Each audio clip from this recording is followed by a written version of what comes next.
What's up, gang? What's going on? How everybody doing? I hope everybody doing good. Shout out to everybody in the chat. Yeah, shout out to everybody in the chat. What you say, Shanika? I'm still laughing from last night. Yeah, ain't we all goddamn it? You know what I'm talking about? Yeah, how everybody day doing? I hope everybody doing good today. And y'all already know, goddamn it, Tregang said I was gonna do a switcheroo, right?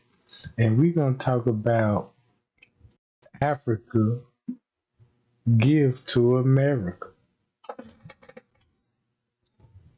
Now, check this out, gang. This subject gonna be about real life events, racial profiling when it comes to the police, black on black crimes. You know what I'm talking about? And your ancestry. Cause keep this in mind, we living in a generation that we ain't got real history of us. Like, you know, when people be like, what racism? What is racism? And who we is, and see what I'm saying?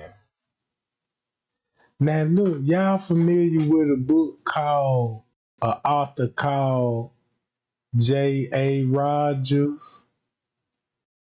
I highly recommend y'all go read that book because it talk about Christopher Columbus.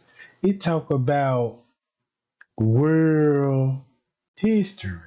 I mean, like in the Bible. Now think about this in the Bible. Check this out, right? It's a lot of things y'all don't even know. Like for a prime example, the Bible always talks about the Hebrews, the wars they went through. You know what I'm talking about? Right? And we traveling, we going to land from land, cause God promised us a land in the Pacific part of Africa called the Promised Land, right? And if you look on your world map, and we should know where that Promised Land is, according to the Bible, it's up there by Israel. Now you know what Bethlehem, Jordan, you know what I'm talking about, those countries that right there, they really supposed to be our land and stuff. That's why Jesus was born there. You know what I'm talking about? Cause check this out. He in Africa, that's why he was born there. It's the reason why they say he was born in Europe. It's the reason why they said that man was born in China. Out of all places, that man was born in Bethlehem. You know what I'm talking about? And they don't say Africa. They just say Bethlehem, but we know it's in Africa, right?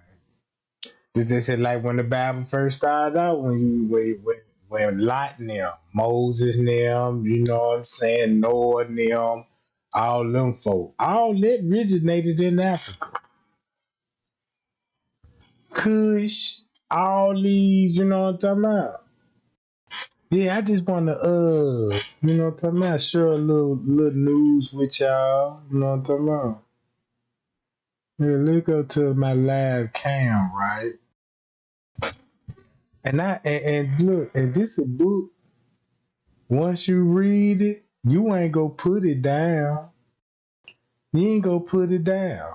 You know what I'm talking about? Cause it's finna explain a lot of things like what's going on in the world now. And this a black man book. You know what I'm talking about? But yeah, if y'all familiar with this book, you know what I'm talking about. But if you ain't, you finna see what I'm talking about. So let's scroll down, right? Before I get into it, right? This the author. A.J. Rogers, Jack, he did his studies and all this. He traced his ancestry back. You know what I'm talking about? This him right here, right? He talks about slavery, all that.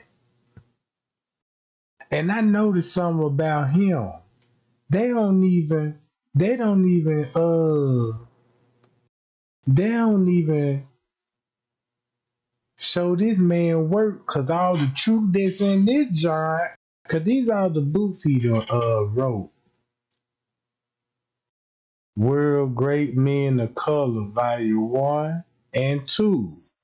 From Superman to Man, A Natural Leader, Your History, The Real Facts About Ethiopia, Natural Known, No Color Bloodline, The KKK Spirit, you know what I'm talking about? Sex and Race, Volume 1, 2, and 3, The First 5 Negro Race, right? Now I want to know how many people know about 5 Negro presidents. Cause in our generation, they said Obama was the first black president. You know what I'm talking about? Then when you do your research, you see John Hancock was the first black president. And you can see that on the $2 bill once you flip it to the back and you see that dark man over there sitting in that chair when they were signing them papers. Right? But these are the books I highly encourage y'all to read.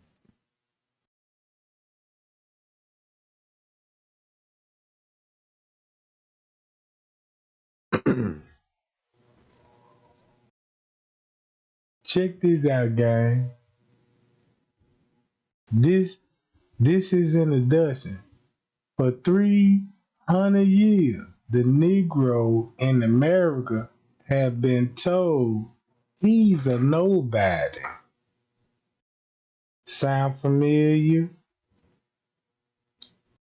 Results in the larger minority has even without knowing it. Don't they sound familiar, gang? Yeah, John Hancock.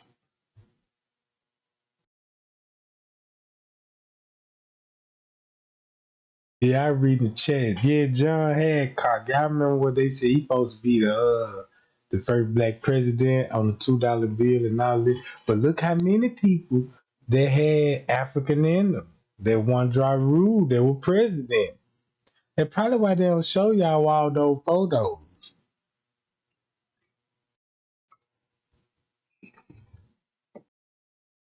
All right. Where I was at, gang? Where I was at?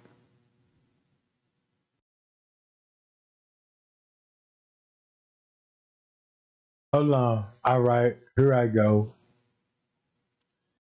I'm right here, gang. He done read the world best literature. Shakespeare, Victor Hugo, you know what I'm talking about? Goethe. I don't know how to pronounce these names, you know what I'm talking about? Because you know how they got these motherfucking names. I'm like, damn, what, damn. It's some more other language shit. But look, he read the best literature. Victor, Shakespeare now. You know what I'm talking about? And you know when they taught us in Shakespeare, Romeo and Juliet, and Romeo was outside of her window, wrote a poem for her and all this. Think about that too, gang, because all that finna play a role. It's the reason why they teaching us this in our face, but telling us a bold-faced lie. So this would encourage him to do what he did. Cause he read literature books, he did his little research and shit. You know what I'm talking about? He ran across nothing. He said, before I read that, he said, but all in my reading, right here, gang, But all in my reading, I ran across nothing but a black man, a great black man at that. So all his teachers come from what? A black man. So when you think about your Bible, right? King James was a black man, right? He had the Bible. So if he came over here trying to give us the Bible, then the white man was like, made it alone with said, if you read that Bible, you going to jail. If you know how to read anything, you going to jail and you gonna die. You see what I'm talking about? So think about when King James brought the book, cause keep this in mind, that was in 1600s. King James Version, 1611 edition. That's when they were, man, getting that Bible. And the white man were intercepting it. And they started preaching it to us. Now, they our apostles, you know what I'm talking about. They're just like the devil received the message. And he using the message to manipulate us. You know what I'm talking about? That's how the devil works. See what I'm talking about, guys? But he said, I was told as a child that black people were cursed by God in the Bible because Ham had laughed at his father. Because Ham laughed at his father. If you read your story in the Bible, you know what that means. You know, they walked in and seen the nakedness of his father. One son covered the father, and the other son was looking at the father private parts, right? You know what I'm talking about? If you read your Bible, you will understand the story. But guess what he said? He said, I was told as a child, people were cursed by God in the Bible because of Ham left at the father. Nor later, I read Tony Dixon, the Klansman, which he said the one drop rule of the Negro does the intelligence. Right? Keep this in mind. I did some research on our DNA and they found out about this.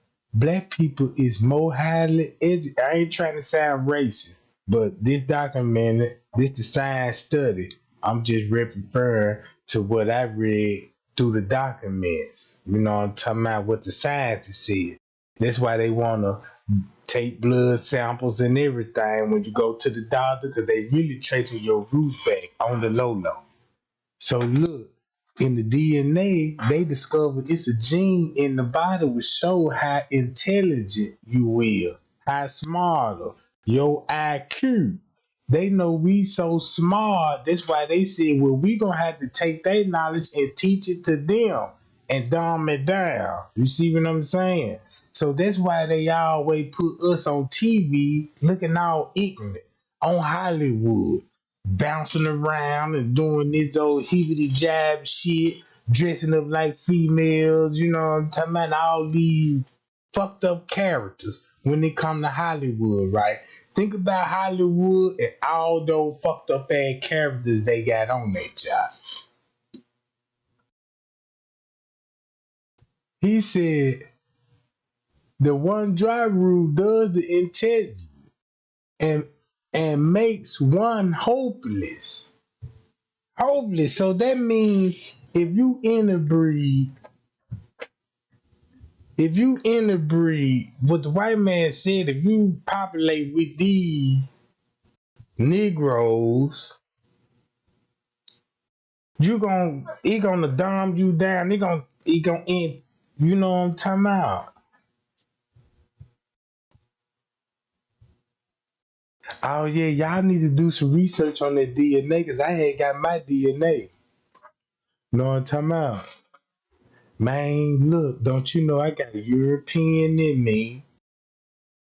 I got African in me, and I got Indian in me, right? And then check this out. It gives you a percentage how much Indian you got in you, how much African you is. I'm 50 and 50. Down there 50, well, not 50. Down there 30 African, 20, what that is, 30 African, 30 Indian, and it was like 3% European, and I got something else in my I ain't gonna give y'all the rest of it, you know what I'm talking about. But it's like a passport when it's come to your DNA, right? It tell you where you travel to. You see what I'm saying? Your DNA is like a passport. It tell you all the countries you've been through. If you was in slavery and your family, you know what I'm saying, were going across seas and all this, it gonna show in your DNA. Think about your DNA as your driving license, right? Just think about your DNA as your driving license. Put your information in. Look how much information they'll pop up on you just because of your DNA.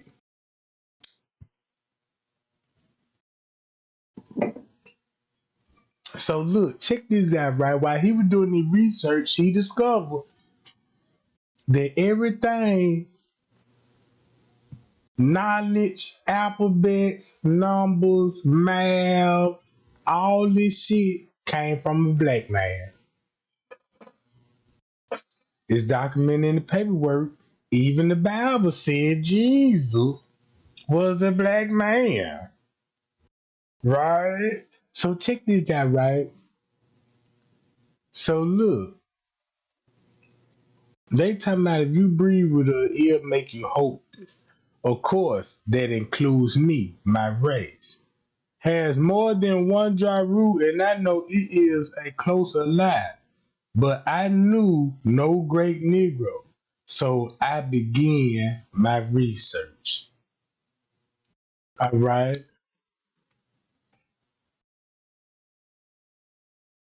I got this off the Masonic page too, gang. So check this out, right? The feds got involved. Before I tell you why, show you his book. Here go all the Fed charges right here. Hold on, guys. Damn, I got it cropped out. So goddamn, I ain't got it set up right.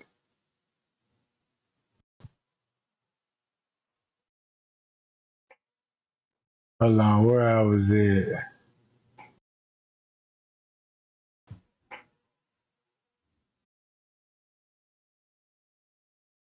Right here, gang. Here go the book. And now let's go to this.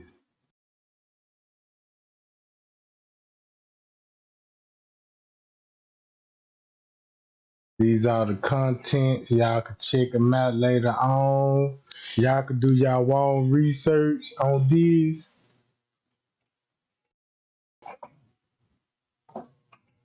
I should let this read out. Let me see. Let me see, can I make it read out, gang? So I can mute my microphone.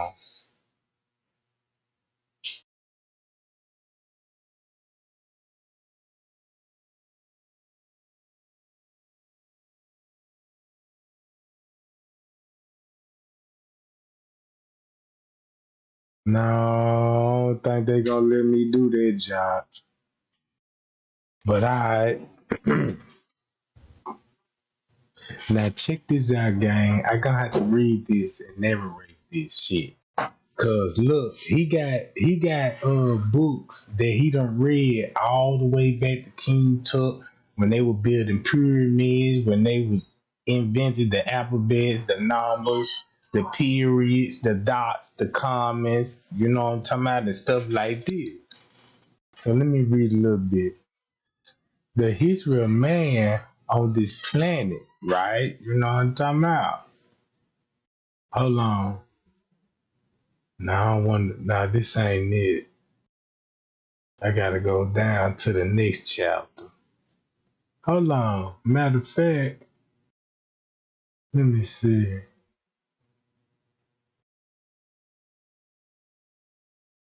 Hold up.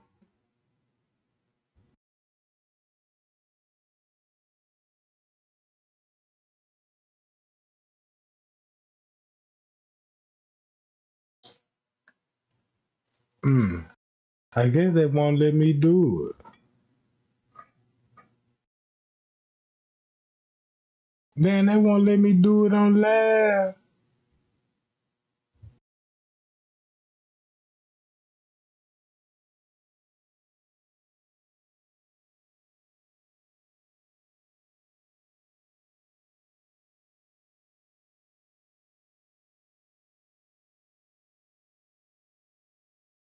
Hold on, y'all.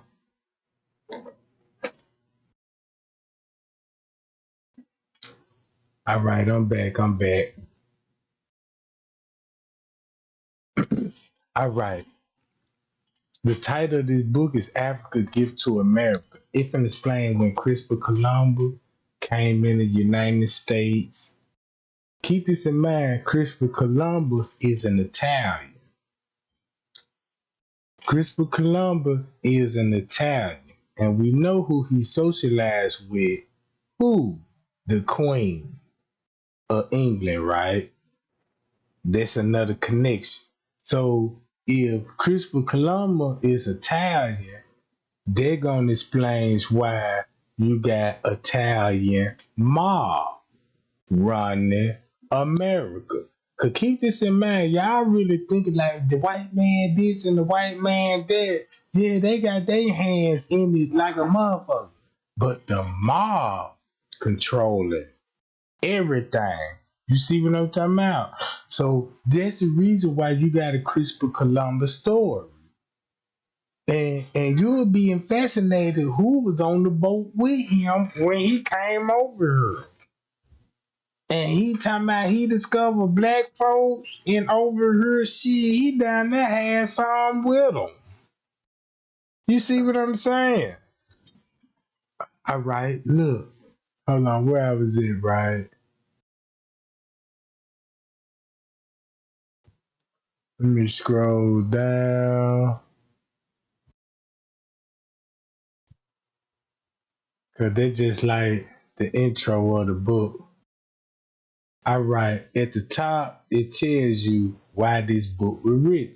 This book come in the answer and to reveal the anti-Negro literature that followed the rule of the United States Supreme Court against the segregation in the public school system in 1954. Research by American Jewish community revealed that the literature reached a new high in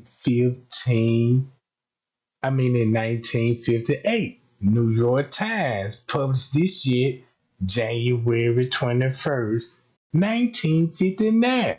You see what I'm talking about?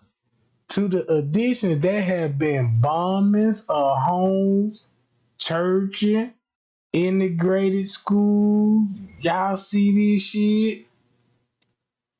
And we know what was going on in 1959. Think about uh Alabama bombing, you know what I'm saying? Martin Luther King, you know what I'm saying? We'll talk about the bombing of the African churches.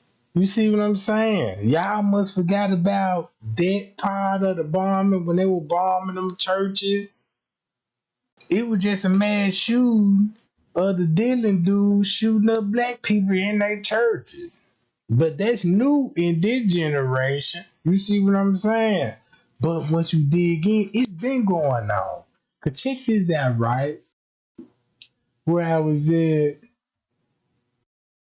all right. There had been since in 1955, 532 cases of racial violence. New Orleans increased the numbers with its riots in December 1960. Addicts, Georgia. What? With the riot.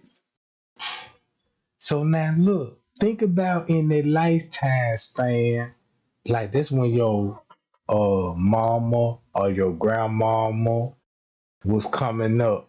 They were probably like teenagers, the same age you is now. Yeah, go back to think about when your folks was, yeah, y'all know about Tulsa Homer. Y'all know about Tulsa Homer bombing. Yeah, the massacre. All right, check this out. Where was it? The Bible particularly had been used to promote the hate literature. For an example, was a widely issued the racial issue by the Florida Baptist institution declared that God is a God of segregations with the abundant Bible quote. Full page by the races appeared in the northern. Y'all see this, right? Yeah, Black Wall Street. Could keep this in mind. This one thing they know about us. Once we reunite and stop all the hate, black on black crime, get together, form a unity, build the community, actually really do it. That's what they fear. And then look, they're just like they want us. We know we pit bulls, but they say we show dogs. You know what I'm talking about? And put this on TV, show them, you know what I'm talking about. Yeah, these show dog, if they ain't no show dog, they a hunt dog. That's like, you know what I'm talking about. Y'all get what I'm saying? All right. This what they were teaching in the churches. God is a segregated God.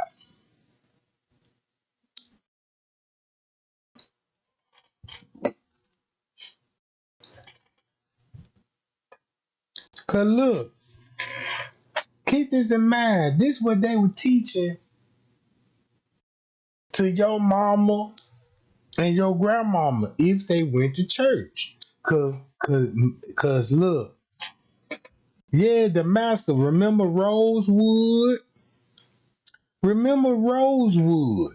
The movie Rosewood? Once you look at those movies, who was the mob going into town?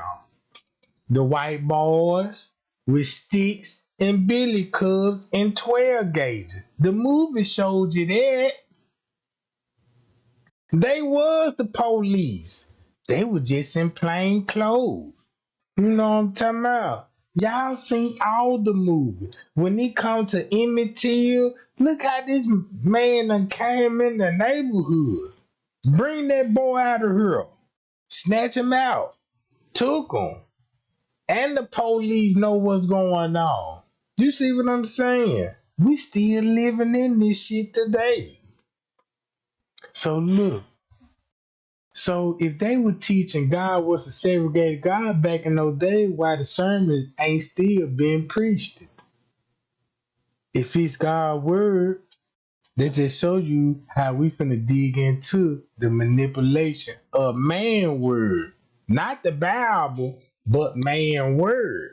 You see what I'm saying? The Bible's always correct, but then again, you got man word gon' interpret it wrong. So check this out, right?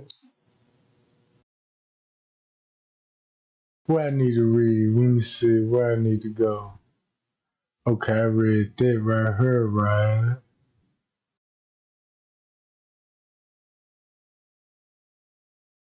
Hold on.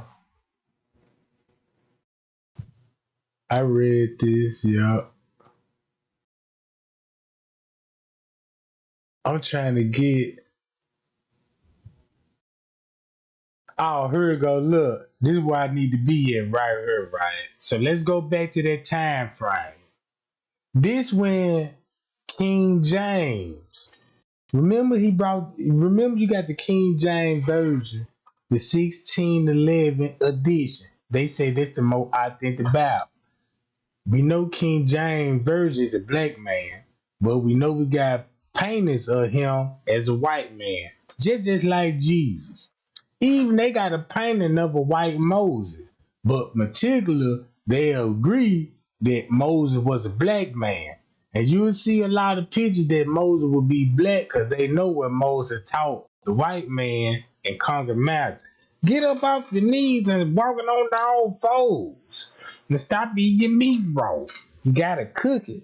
Saute it, put a little salt on it. They don't know nothing about this shit. Make fire. You know what I'm talking about? This how you make fire. They seen fire for the first time. Like, oh my God, this nigga gotta be God. You see what I'm saying? So look, when Bryce wrote that the Negroes had already been in the United States in the year 368. The year 368. Hold on. In school, they said wasn't nobody over here but the Indians. Right? And remember the slave trade, the Atlantic slave trade, and guess what year they started? In the 1600s when the Bible came. So look, watch this. So it was black people already over here with the Indians. Y'all don't think we had boats? Y'all don't think we were traveling here? Shit, Noah was a black man and he built the first boat, according to the Bible. You see what I'm saying? According to the Bible, the black man built the first boat. So how the hell Christopher Columbus knew how to see and he and the black man ain't got no boat? Cause when they go to Africa, they tell you scared of water and can't even swim. Man, ain't the game cold when they got your history and know how to flip flop that shit too? But we beating their ass when they come to swimming in the Olympics though. You see what I'm saying? Yeah, we tearing their ass up in the Olympics when it comes to the swimming game, right? But they said we can't swim, we ain't have boats, none of this shit. We came on the good ship of Jesus. Look that up. Good ship of Jesus. They said that's where the slave came from. But check this out, right? In the United States, black people already been here since the 1512s with the Spaniards, right? And the 1600s with the English, that the minority of the Africans that had become 1808, 72 years before Bryce wrote this. See what I'm talking about?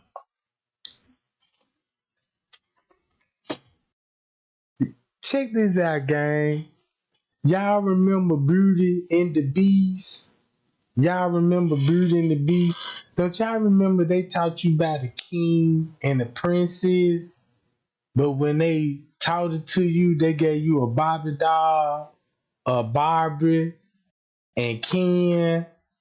You know what I'm talking about? And then they gave you Cinderella. Remember Cinderella? All these supposed to be black characters and shit, right? But they made them white. But guess what they all had in common? They were princesses. They were staying in castles, right? Castles, right?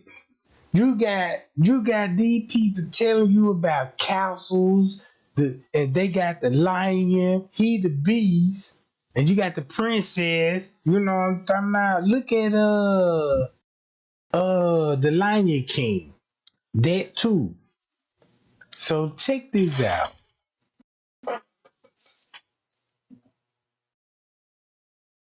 When you look at Google Maps in Africa, when they got a lot of buildings knocked down, guess what the buildings was? The castles that our king stayed in, that our queen stayed in. And check this out. When they show us the ruin, they gonna say, "Oh, look at this. This been here for ancient years ago, and where the people at? And they must have died off and try to tell you they don't know what happened to the building." They're just saying like you killed P. Diddy,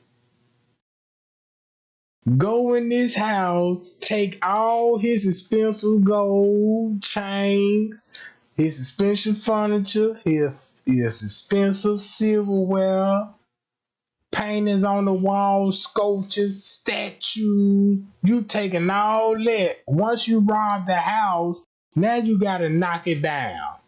Boom, and demolish it. And then when the next generation come around, they'll be like, "Ooh, this P. Diddy old house. What? That P. Diddy John? Yeah. Why that John? Yeah, it been 200 years, you know what I'm saying? He was the rapper. This is mansion right there, you know what I'm talking about. They done took everything, knocked the building down, and when you walk up on the goddamn scene, you got nothing but bricks. You see how cold them folk play? You got nothing but bricks. You walking up to a big ass tour town and they showing you all the bricks, and you actually see, if you look at it as a detective, instead of like a tourist, if you look at it as a detective, you're gonna be like, man, this look like burglary. You know what I'm talking about? This look like burglary, destruction of property and everything. I mean, you got suspect. But check this out. Hold on, gang. He uprooted the look. This is very true. It had been left physicology of the African origin uprooted from their native land and the ways to scatter amongst the white population. There was nothing left for the Negro but to adopt the language. And that's why we got English. That's why we speak English. We don't even speak our real language no more. See what I'm saying? We don't even speak our own language no more. And notice English is the number one language to be spoken. They speaking it in China and Africa, Europe, Germany, Russia. You know what I'm talking about? So look, custom religions, you know what I'm saying? Teachings of the white. They populated these so much that it is a matter of record that the descendant of Africa born amongst the whites, right? When they got all this going on, right? Man, what y'all laughing in the chat? What y'all say? Bow that down, you know what I'm talking about? Man, y'all so crazy. Yeah. All right. So look, that's just like when you a child, when the Bible said you're gonna be born into sin. You know what I'm talking about? What I think the Bible interpreted when he said you're gonna be born into sin, think about when you actually made it to the world. You actually just came in the world at your mama womb. The hands that deliver you was a crooked doctor already from the jump, to waiting on to test you, you know, to put the poison in you and, you know, tell you were literally crazy or you ain't got no, your kidneys bad and you need a heart transplant, all this, right? You got crooked doctors that deliver you. You already signed a birth certificate. You really signed your birth rights away. Once you sign that birth certificate and document it, now you got a social security number. So now you just really, you're not a citizen of the United States. You their property. Cause keep this in mind, if you go over there across seas and fuck up and all this old shit, China gonna be like, man, look, we got your property over here locked up. You know what I'm talking about? But let me get back to what I was saying, gang. All right. Where I was at.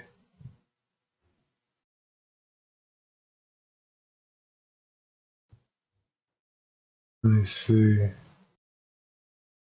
Let me I really want to get to the good part. You know what I'm talking about? Here go the fossils that the man traced back to 600,000 years in the George in Africa, right? So they already found fossils. So they telling you how long. Now look, we know this where Africa is, right? When you look at the map, think about what the Bible said when Noah had the flood. Look where his boat landed. Y'all ain't never looked at the map and read the Bible and be like, damn, Noah, the Bible said Noah boat land somewhere here. You know what I'm talking about? And once he land right here, then you know how the story go, how they repopulated, and you know how they just split up. Some went east and some went west, right? Cause keep this in mind, when Jesus was born, they said he was wise king. 3 wise king came in. Cause y'all know where y'all, man, I'm finna get too deep in this shit. You know what I'm talking about? So when you look at Africa, when I think about the routes they took, I'm like, damn, you know what I'm talking about?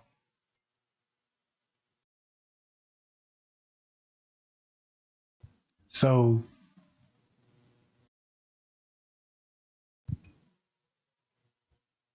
here go the map. What year this map was? Let me see, do they tell me about the year? It was before the 1900s, I know that much. The African background, right? Now these artifacts, they done found in South Africa. You know what I'm talking about? That dated 30,000 years. You know what I'm talking about? Old civilization people, right? So think about it. If all this was going on 30,000 years ago, why we just got internet, camera, TVs, cars, and all this shit now? You see what I'm saying? That made me really want to think about why America said, you know what I'm saying, Henry Ford was the first one that built the car. It just, you know what I'm talking about? And the Wright brothers, you know what I'm saying, invented the airplane. It makes you really want to think of how they were getting around. I know they just weren't walking, especially the king. You know what I'm talking about? I know he ain't scrolling no goddamn well. Yeah, he always escorted. All right.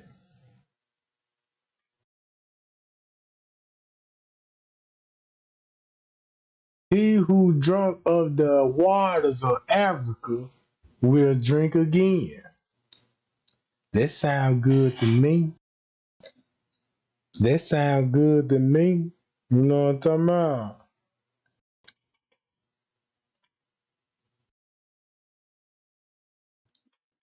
All right, hold on. I speak of Africa in golden joy. That's Shakespeare, Henry, right? There is Africa and all her prodigies in us. Sir Thomas Browne, English philosopher and author. So check this out, gang. I wanna know why they ain't gonna let me African continent is no recent discovery. It is not a new world like America or Australia. While yet Europe was the home of wandering barbarians, one of the most wonderful civilizations on record had begun to work out its destiny on the banks of the Nile. History of Nations. Volume 18. p. 1.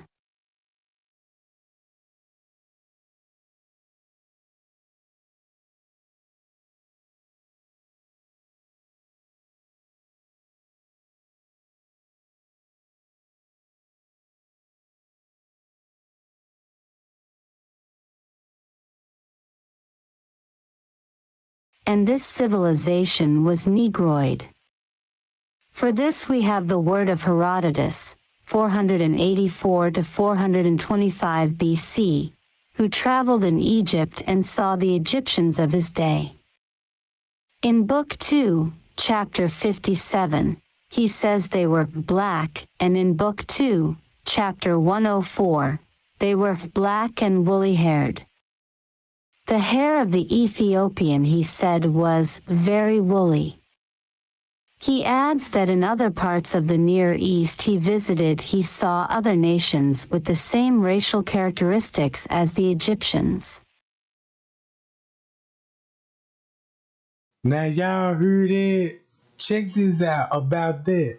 Look how they describe Jesus in the Bible, right? I'm glad that I'm glad that this shit can read this shit for me, because I ain't in the right mind to be doing this shit, because I've been sipping some of that tea. Yeah, I'm on that payal tea. You dig what I'm talking about? But check this out, gang.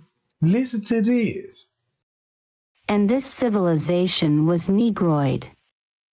For this we have the word of Herodotus, 484 to 425 BC, who traveled in Egypt and saw the Egyptians of his day.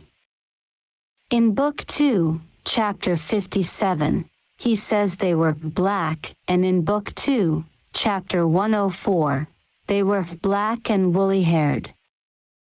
The hair of the Ethiopian, he said, was very woolly. He adds that in other parts of the Near East he visited he saw other nations with the same racial characteristics as the Egyptians. Several nations are so, too, he said. 2,000 years later, another famous traveler, Count Volney, said on his visit to Egypt in 1787, that what Herodotus said had solved for him the problem of why the people were so Negroid in appearance, and especially the great Sphinx of Gizeh, supreme symbol worship and power. Reflecting on the then state of the Egyptians compared with what they had been, he said, to think that to a race of black men who are today our slaves and the object of our contempt is the same one to whom we owe our arts, sciences, and even the very use of speech. Of the blacks he saw in Upper Egypt among the ruins of the colossal monuments there, he said, there are people now forgotten discovered while others were yet barbarians, the elements of the arts and sciences. A race of men now rejected from society for their sable skin and woolly hair, founded on the study of the laws of nature, those civil and religious systems which still govern the universe. Oeuvre, Volume 2, pages 65 to 68. 1825, Ruins of Empires, pages 16 to 17. 1890. Upper, the Sphinx as it looked in 1798. From a drawing by Baron Denon. Lower, as it looks today. Note the pronounced Negroid features.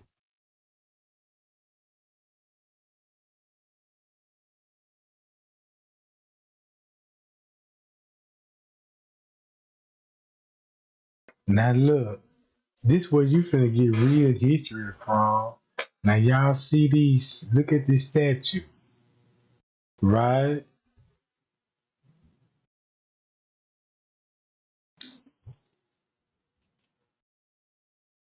Now look, once you look at this picture right here, look how the fuck it's carved into the fucking ground.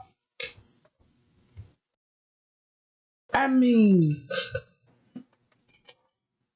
this here was built for somebody. They're just like, if I was a king and I was like, yeah, I need you to build me my own tomb, you know what I'm talking about, or my palace or my castle. So draw me on that motherfucker. So when everybody come, they can come into me. And you in the palace of the king. You see what I'm saying? Now this is what I call real king shit. Cause a black man did this shit. So think about this. They don't want us to build like this no more. If they can't make a profit or nothing like that, like, nah, fuck that. We gonna, you know what I'm saying? They gonna need license since we own the land now. They gonna need their license, then we gonna teach them. And then, you know what I'm saying?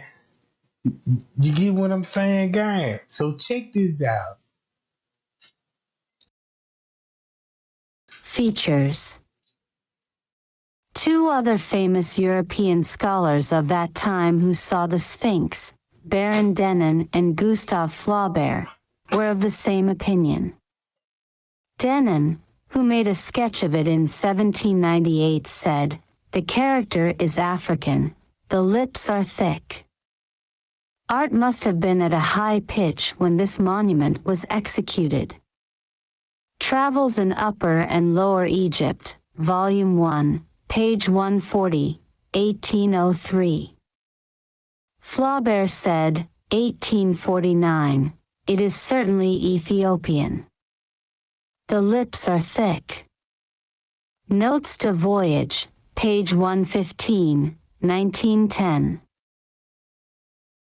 With the rise of white racism, whose real aim was to justify the enslavement of the blacks, certain noted scholars denied that the Egyptians were black. They were pure white, such assert. But Herodotus saw them. They did not. Moreover, what of the Negroid appearance of certain Egyptian rulers such as I have reproduced in Chapter 3 of My Sex and Race, Volume 1? Other leading white scholars, however, are of the same opinion as Volney. Volney wondered why Europe of his time with Africa so near knew so little about it.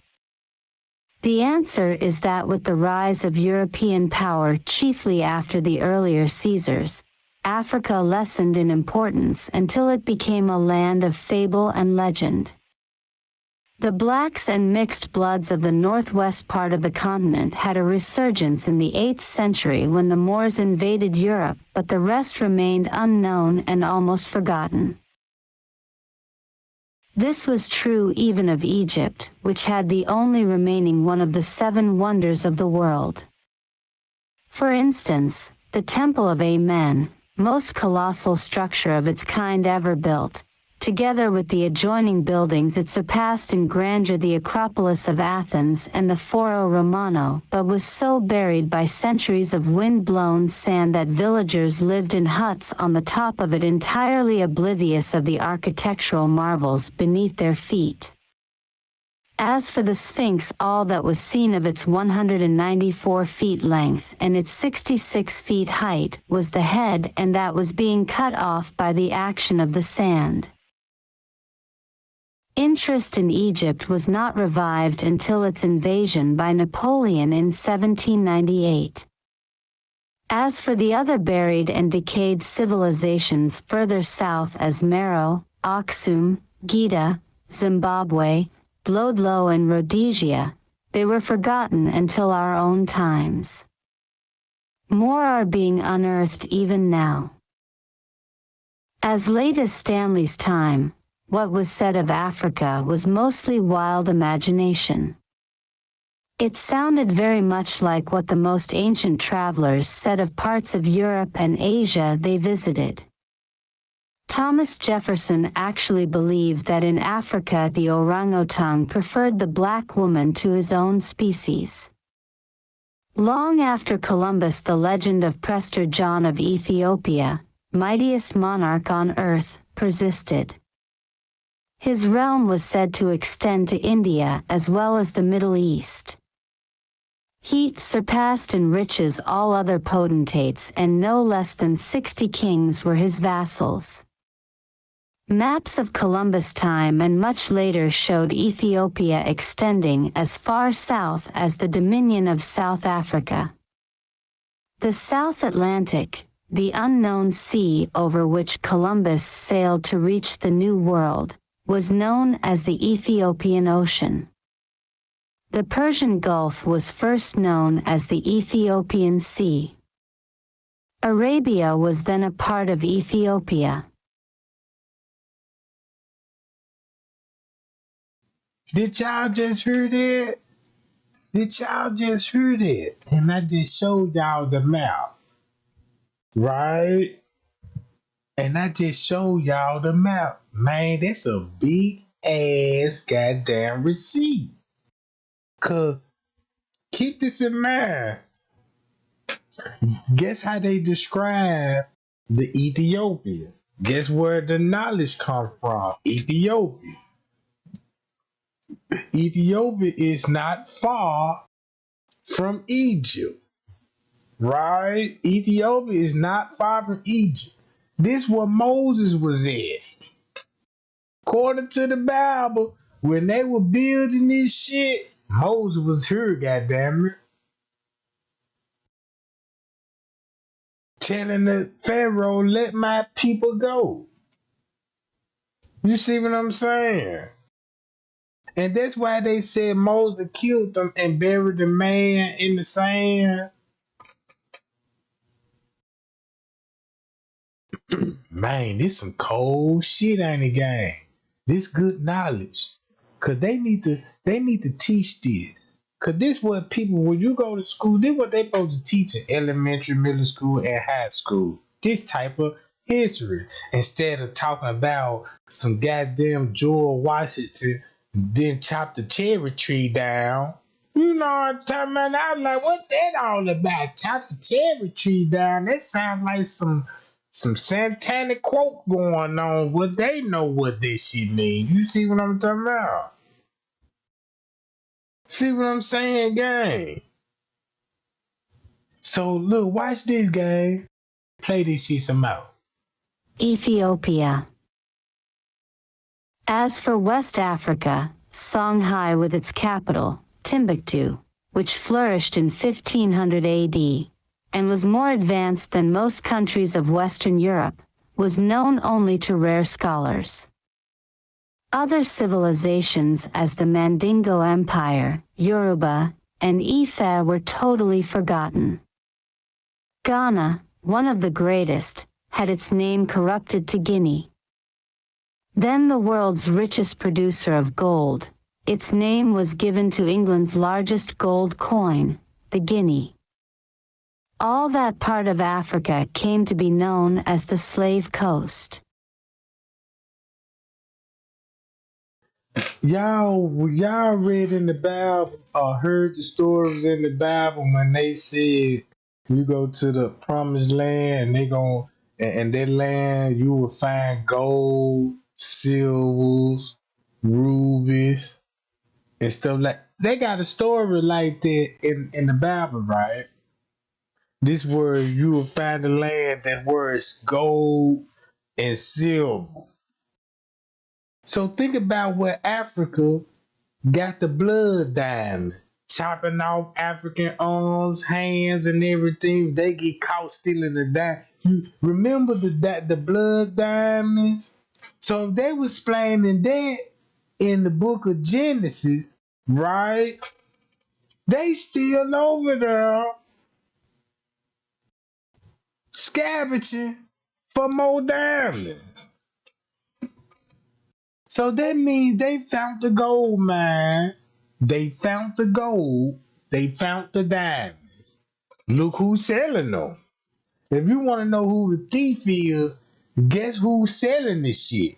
The thief. You see what I'm talking about? The goddamn thief. Cause King Solomon, where all his gold went to. You know what I'm talking about? All his wealth. Don't y'all know Moses was rich? Lot was rich. You see what I'm saying? We were rich. We had our own land style. We growed our shit. When we crossed through deserts, this when we come to a famine stage. When we hiking, we in the desert, you know what I'm talking about? We just gotta survive the desert when we scrolling through that junk, cause it ain't gonna be no food source, you know what I'm talking about? So we gotta keep traveling, and some people gonna die on the way. You see what I'm saying? So look, let's just look at this who he is. Ain't that a black man on the screen? Look, this Prince Rapata, about 3,000 before Christ in Egypt. Him. Now look at these artifacts. You know that's a black man, right? So let's play some more of this. Coast. Prince Rahatep, about 3000 BC, of Egypt. Look, check this out. What y'all say about the promised land? Now look, guess where the promised land is? Guess where the promised land is? Once you look at Google Map, read your Bible, go to Google Map, read your Bible, go to Google Map, read your Bible, listen to the story. And once you be, and guess what? Once you find your answer, you'll be all against the war. Cause the land they going to war on is your land. That's why they call Israel. But you got people talking about, yeah, we Hebrew Israelite. So if you know you Hebrew Israelite, go back to the land that God promised you, and look what they doing over your land. That's why all the president want your vote when they come to terrorists. But they gonna show you another race gender on there. Y'all didn't peep that shit. You see what I'm saying? Oh look, what you said? How the hell Christopher Columbus discovered America when there were people already here? Oh yeah, it was people already here. The Indians, black people, Mexicans. Look what Mexico is. They forgot about the Mexicans when it came to this shit. Once you look at Google Map, it would be impossible for you to even discover America if you could walk from America all the way to Brazil. You don't even need no goddamn boat. You can walk. You see what I'm saying? And you can walk all the way down to South America, go down to Brazil and shit, and take a little quick little boat ride to South Africa and go to North Africa. You see what I'm saying? Check this out, gang. Upper Tarakwa, Taharka, Ethiopian ruler of Egypt and conqueror of Palestine, 525 BC, Carlsberg Glyptotek, Copenhagen. Lower, Egyptians of 1180 BC and their dress. Interest in Africa was not really revived until the 19th century when warships of the so-called Barbary states dominated in the Mediterranean and the Atlantic off the coasts of Spain and Portugal, and forced the United States to pay tribute to them to sail those waters. Also the seizure of Algeria by France in 1830. But it wasn't until the 1870s that the interest of the West, and principally of the United States, was really captured. What did this with Stanley's search for Livingstone? Stanley's sensational dispatches to the New York Herald and the English press aroused the European powers to the immense potentialities of this undeveloped continent, and a race for Africa began that reminds one of that for America in the 16th and 17th centuries. But Stanley's tales and use of the term "darkest Africa" made it appear a land of wildest savagery. It was not until the 1910s that a German scholar and explorer, Leo Frobenius, by his researches, restored humanity to the people of Africa, and changed the popular concept for those minds susceptible to change. In his principal work Und Afrika Sprach, translated into English as The Voice of Africa, Frobenius urged, "Let there be light. Light in Africa." In that portion of the globe to which the stalwart Anglo-Saxon Stanley gave the name of dark and darkest. Light upon the people of that continent whose children we are accustomed to regard as types of natural servility with no recorded history. But the spell has been broken. The buried treasures of antiquity again revisit the sun. He gives abundant proof of rich archaeologic and other finds, which since have been supplemented by the Mond expedition in the Sudan, the researches of Professor L.S. Leakey in East Africa, and Professors Broom and Dart in South Africa. Leakey discovered remains of the Boskop man, a bushman type of some 30,000 years ago, and Broom and Dart types that go still farther back. Their researches appear to bear out what an earlier anthropologist, Pritchard, said in his Physical History of Man, namely, the primitive stock of men were probably Negroes, and I know of no argument to be said on the other side. Europe itself, when it was still joined to Africa, was tropical and was inhabited by Negroes. Abundant evidence of them have been found as far north as Russia.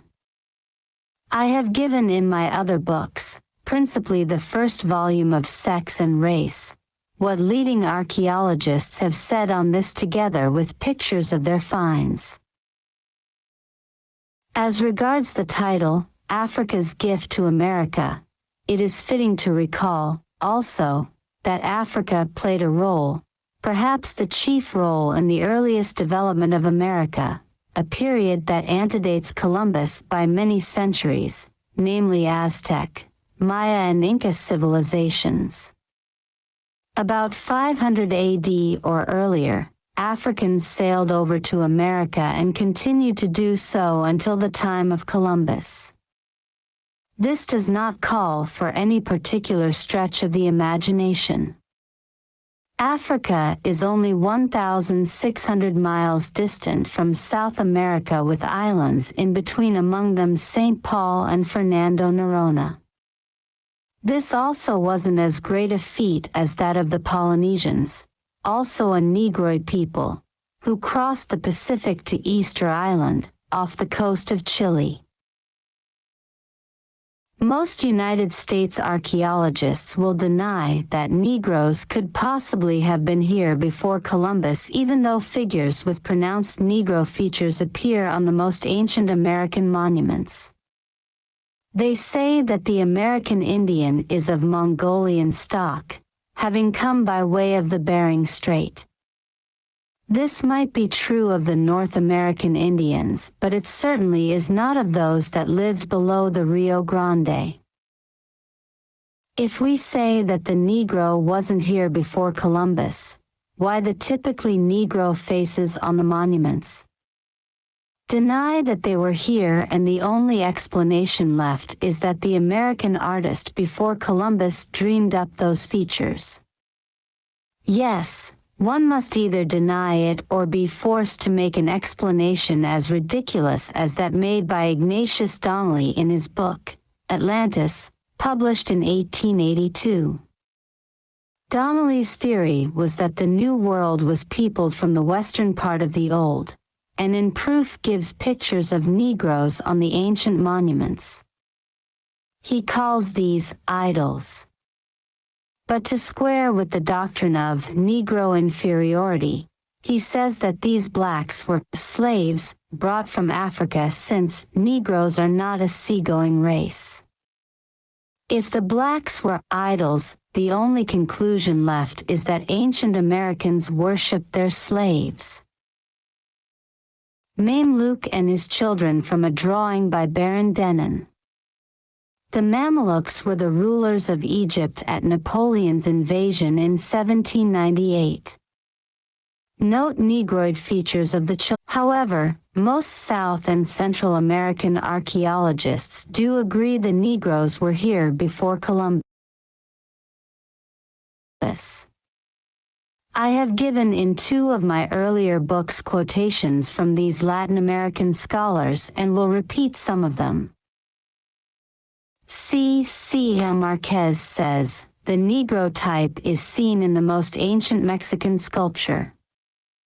Negroes figure frequently in the most remote traditions.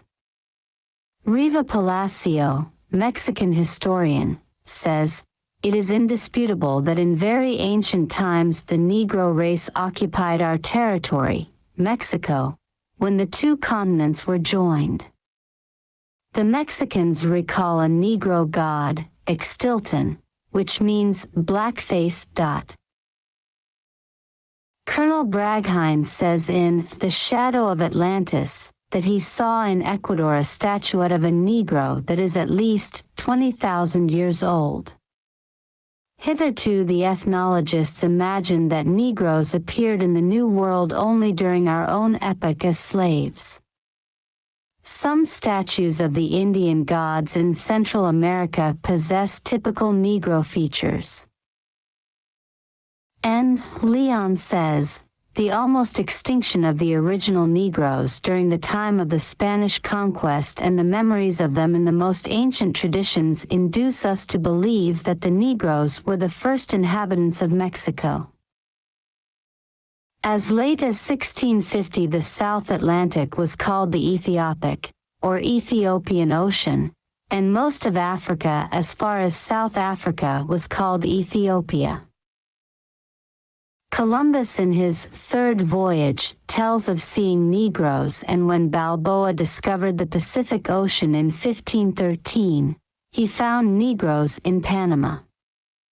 Peter Martyr, historian of the expedition, says these were the first Negroes seen in the Indies.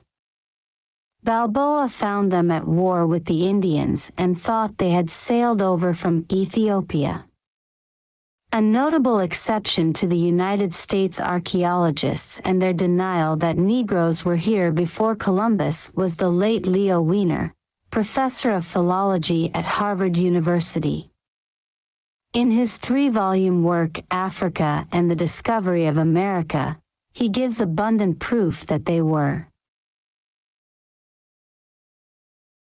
He says, the presence of Negroes before Columbus is proved by the representation of Negroes in American sculpture and design, by the occurrence of a black nation at Darien early in the 16th century, and more specifically by Columbus' emphatic reference to Negro traders from Guinea, Ghana, who trafficked in gold alloy of precisely the same composition and bearing the same name, guanin, is frequently referred to by early writers on Africa. Professor Wiener found that these Negro traders traveled as far north as New England. ICA just before he left Spain for America. The south-southwest direction he took might be a proof of this. In the 15th century we find other of those periodic influxes of Africans into Europe which began under the pharaohs.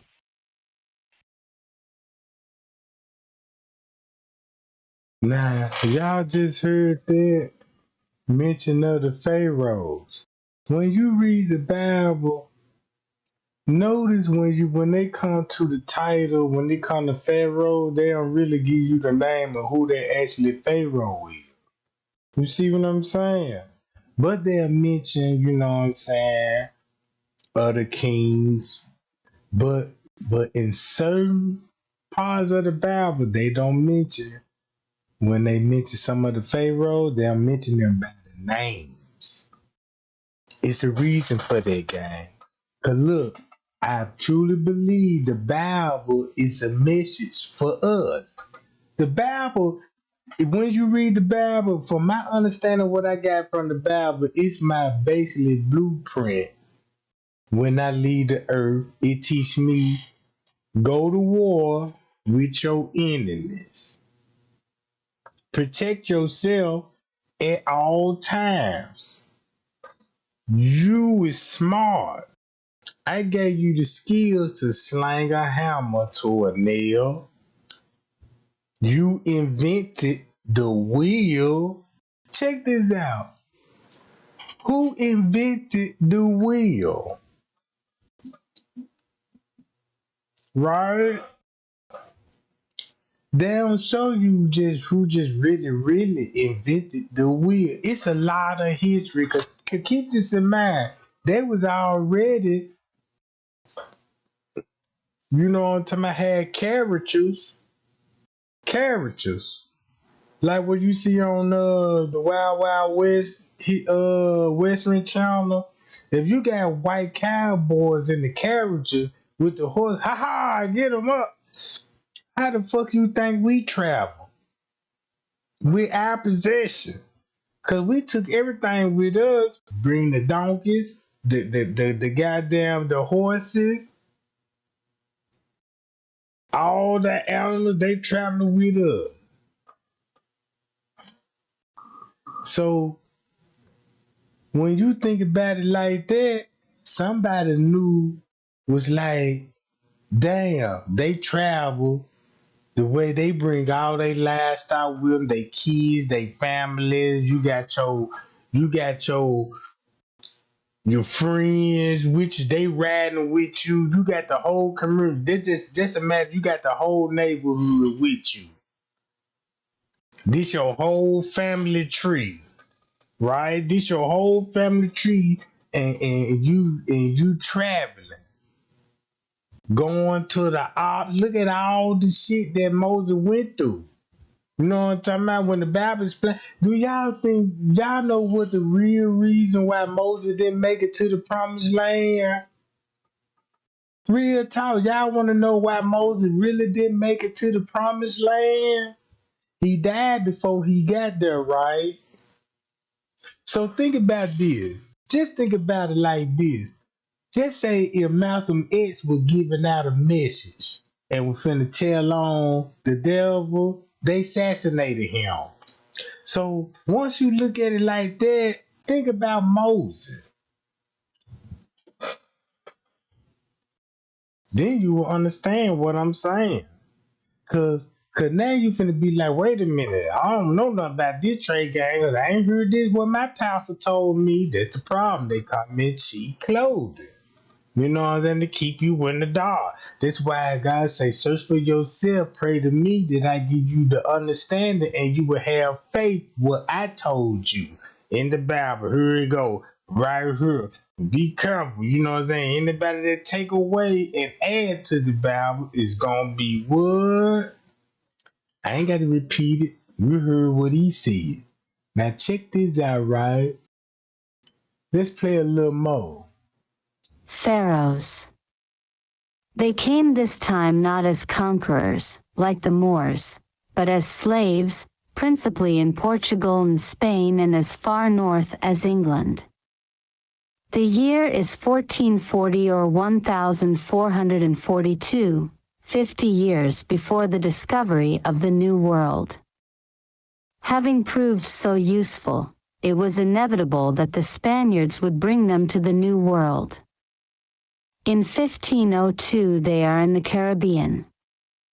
Their exportation continued until 1865 or later. In those 363 years an estimated 50 millions were brought. Even a half of that would constitute a very substantial contribution. They were first brought to what is now the United States in 1512, and continued to arrive until 1861. In those 349 years an estimated 15 millions came. According to the testimony we shall Now check this out. Now, once you filter what's going on, what they basically telling y'all, black people was already here. So when Columbus came and told the lie, said, yeah, I discovered America. They already had in plan to change our history, you know what I'm saying, to take our name away from us and all this. So look, boom. He already knew they was over here because they stopped by the Caribbean. Then when he went to India, that's why he gave the names to Indians. What they were called Indians, because they looked like India.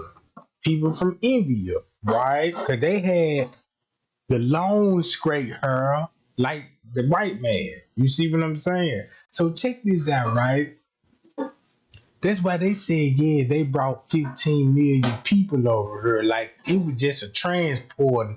Like, they were just really shipping our ass across seas like cargo.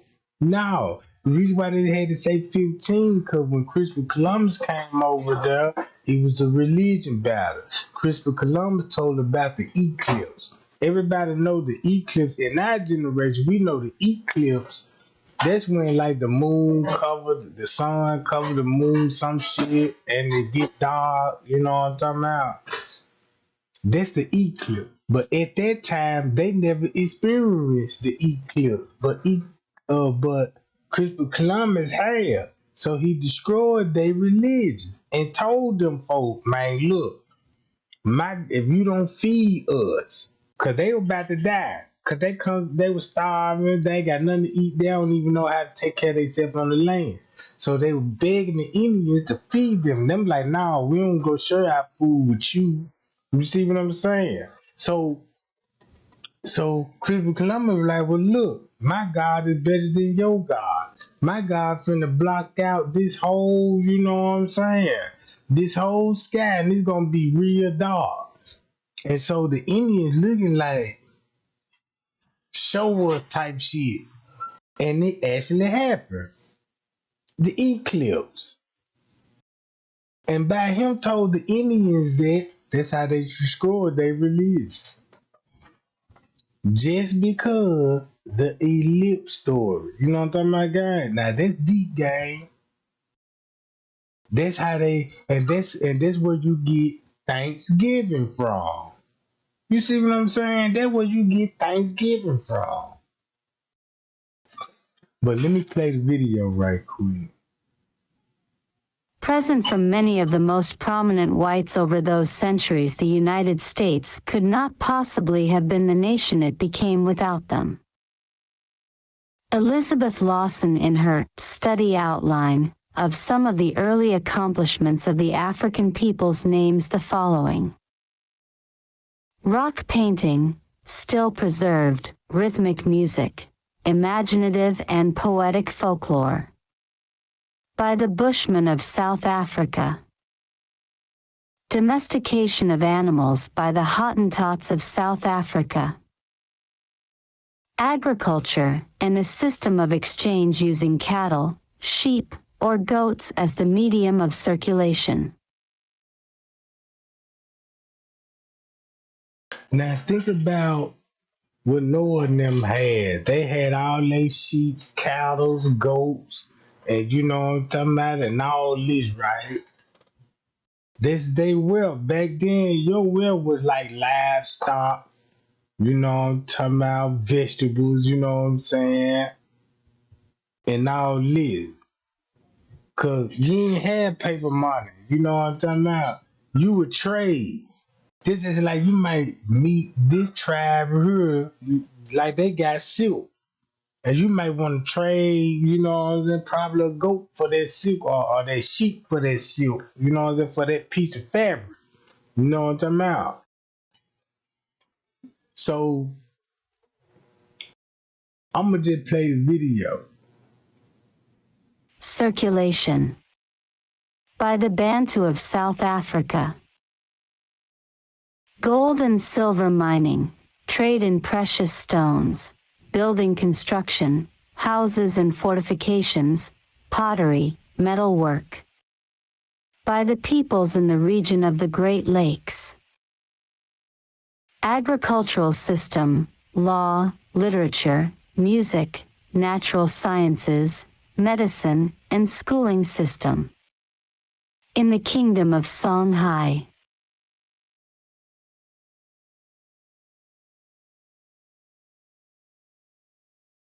Now check this out. What that lady just said, what they teaching us? Our literature, our our music, our science, medical, and school systems. You see what I'm saying? When it come to scientists, we were good. When it come to schooling, we were good. When it come to war, we was good. When it come to literature, all this is all your history, our history they took from us and teaching it back to us with a lie. Check this out, gang. Cotton weaving in the Sudan, as early as the 11th century. Leaving consideration of separate portions of the continent and considering Africa as a whole, we may say that the Africans were at one time the greatest metal workers of the world. They were the first to smelt iron and use the forge. They were masters of the art of basketry, pottery, and cutlery. They made many contributions to dancing, music, and sculpture.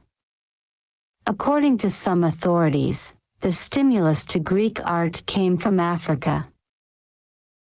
The Negroes brought art and sculpture to prehistoric Europe. They invented many musical instruments and created sculpture in brass, bronze, ivory, quartz, and granite. They also had a glass factory. Writing was known in Egypt and Ethiopia and to some extent elsewhere in Africa. Over 100 manuscripts of Ethiopian and Ethiopian Arabic literature now exist. The Epic of the Sudan is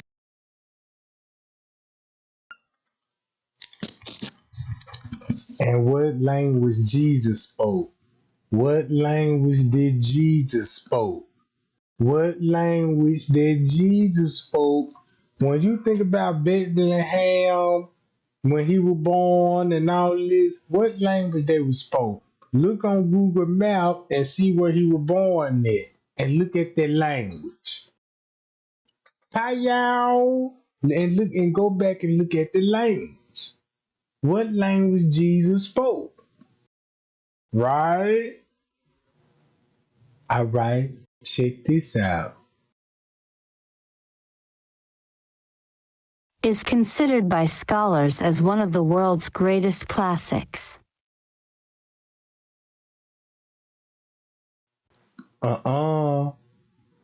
Jesus spoke Aramaic. He spoke Aramaic. Jesus spoke Aramaic, right? It's in the Bible. It's gonna tell you what language he spoke. That's how you identify where he was at. Just say like everybody know I'm country, so you know Tregang down south. You see what I'm talking about? In the dirty south. You see what I'm saying? So you know I'm from the South some motherfucking word. Can't say I'm from goddamn it Vegas.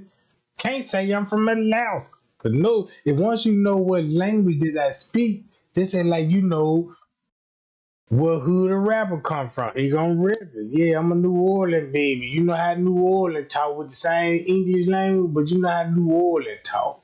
You know how Mississippi motherfucker talk. You know how Florida folk talk. Shit, you talking about Carolina, they country as hell to me. I thought I would country. I heard a motherfucker from South Carolina said, damn. But check this out, right? Classics.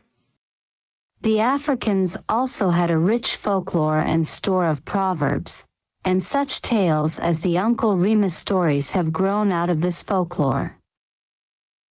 First known picture of Timbuktu, capital of the mighty Songhai Empire of Africa, founded 1490 AD, southern portion of the city. Drawn by René Cail, French explorer in 1828.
In 1828.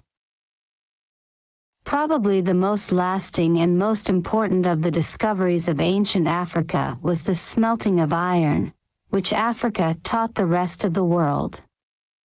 Franz Boas says, "It seems likely that at a time when the European was still satisfied with rude stone tools, the African had invented and adopted the art of smelting iron. Consider for a moment what this has meant for the advance of the." All right, I read in the chat, and I seen a lot of people like Jesus spoke Hebrew. He spoke Hebrew. No, he didn't. He spoke Aramaic. Go to Google and ask Google what language Jesus spoke, and guess what gonna show up? Aramaic, because I'm finna read it to you now. Most religious scholars and historians that agree with Pope Francis of the historian Jesus spoke to the Galilean in Aramaic, but he a Hebrew. They're just like when when Jesus when Jesus was walking the world giving the message with his 12 followers, keep this in mind. They all spoke different languages. You see what I'm saying? Like in the United States, if you go to the next state, they might don't speak English. They might have another language they speak, and you got to learn that language. You see what I'm saying? So once you on their land, you're gonna have to speak the according to what they spoke on their land. You see what I'm saying, gang? See, cause that's why I was like, man, you know what I'm talking about? I was like, man, you know what I'm saying? Boy, this shit can get serious. Cause if you hear a lot of people believing in that or this, and then there'll be people be like, man, no, y'all wrong, and you know what I'm talking about, and all that old shit. But the books will tear your ass up every time. You know what I'm talking about?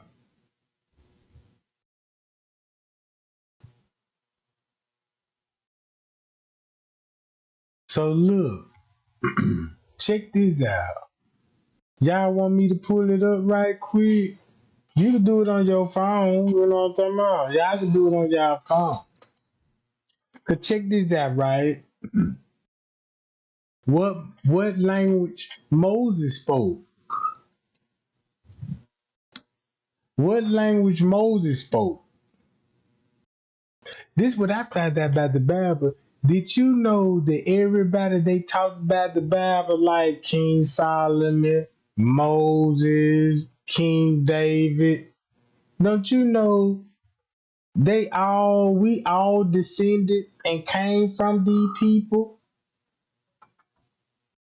And that's how Jesus came through their bloodline.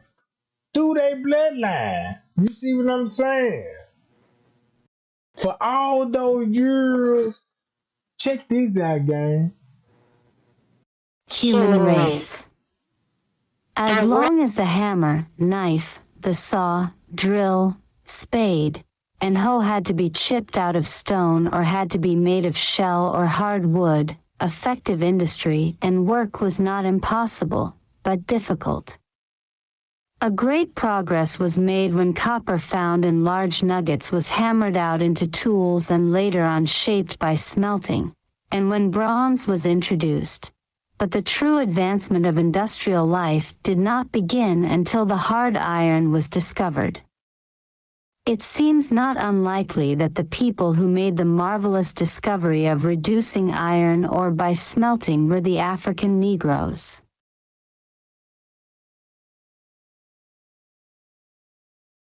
And what you just heard, now I'm finna put you on some tea. That's where Freemasonry get their hammers, nails, you know what I'm talking about? All they tools, right? Think about the tool there, the spatula, you know what I'm talking about? Right? Because it's dealing with iron. Think about when you read in the Bible who, man, once you go back to Tubal Cain now, and then you research Babylon, then you will understand why the tools, the hammer, so successful. Keep this in mind, you're gonna need a nail and a hammer to build a house. You see what I'm talking about? You're gonna need bricks to build a house. You're gonna need nails and bolts, hammers, and all this to build a car. So the hell in them are rules, goddamn it. Cause if it ain't for the hell, the nail and the hammer,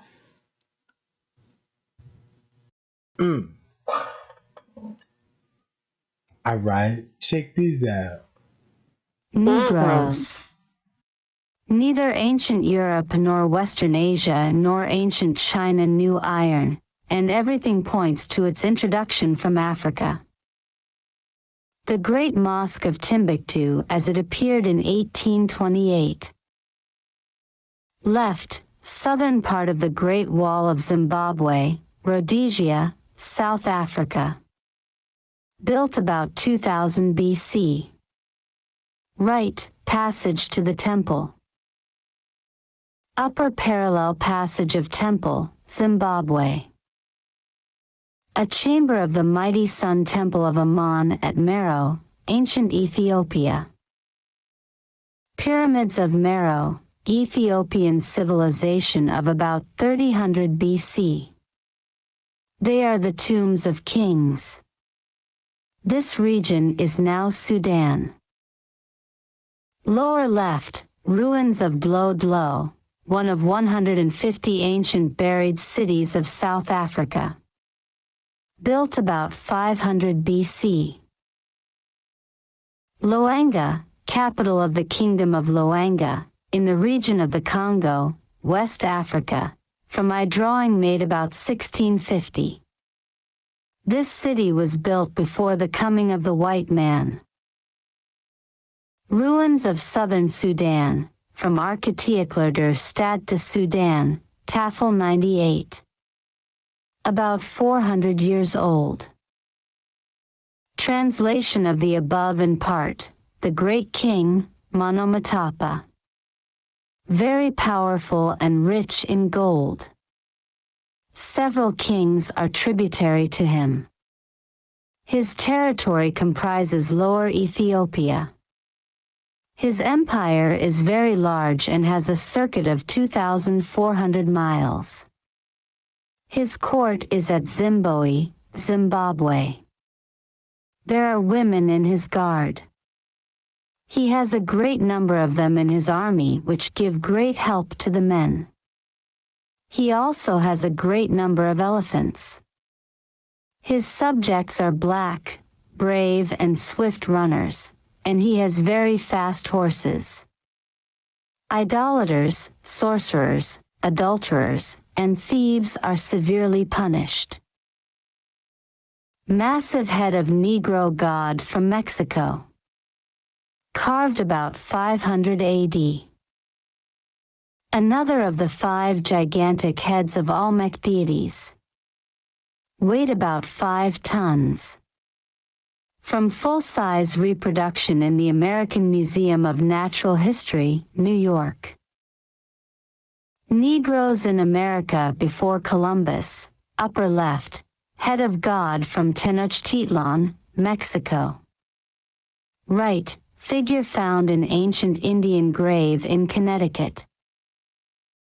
Lower left, massive head from Yucatan, National Gallery, Washington. Right, California native before Columbus. Previous chapter. Jump to chapter.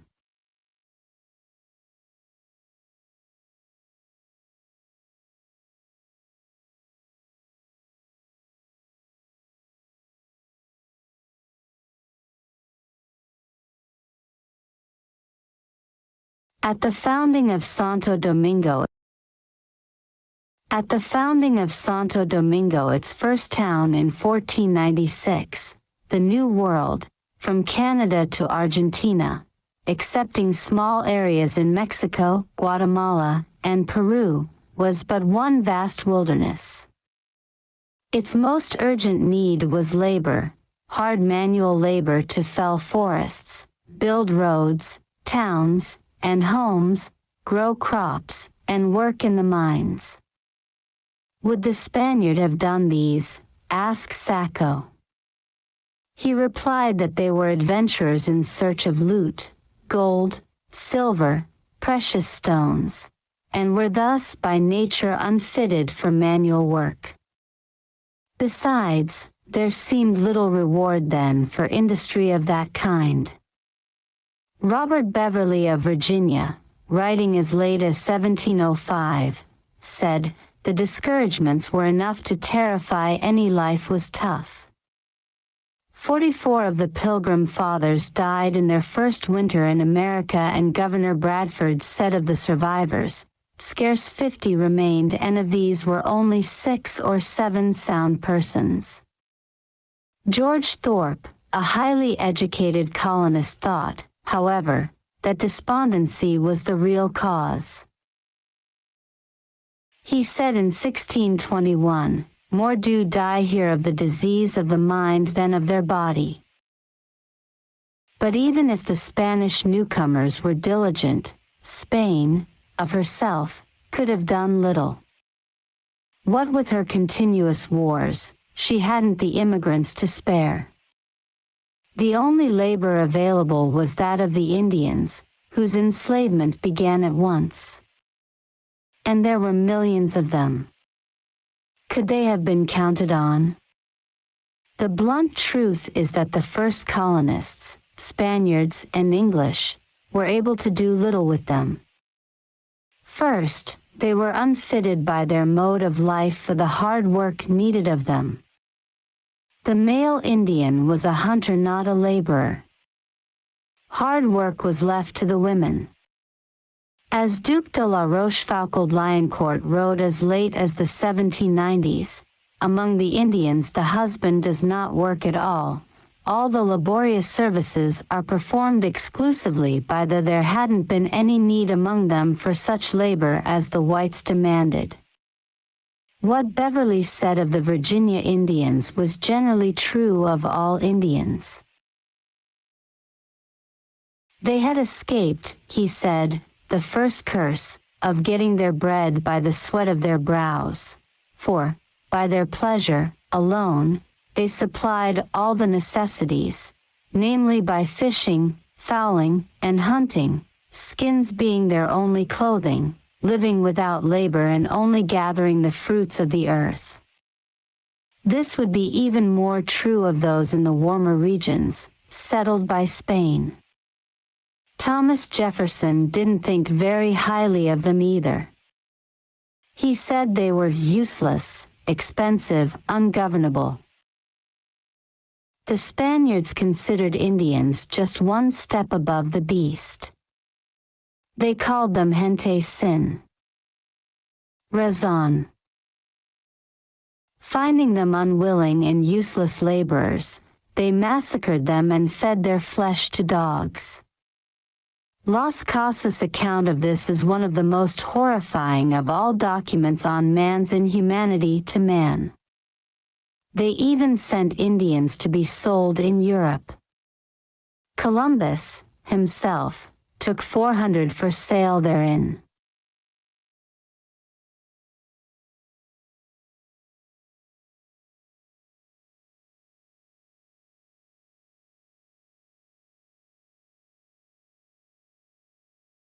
Africa/S Gift to America. Chapter 9. The Africans in the Making of America, the First Europeans. Previous chapter. Jump to chapter.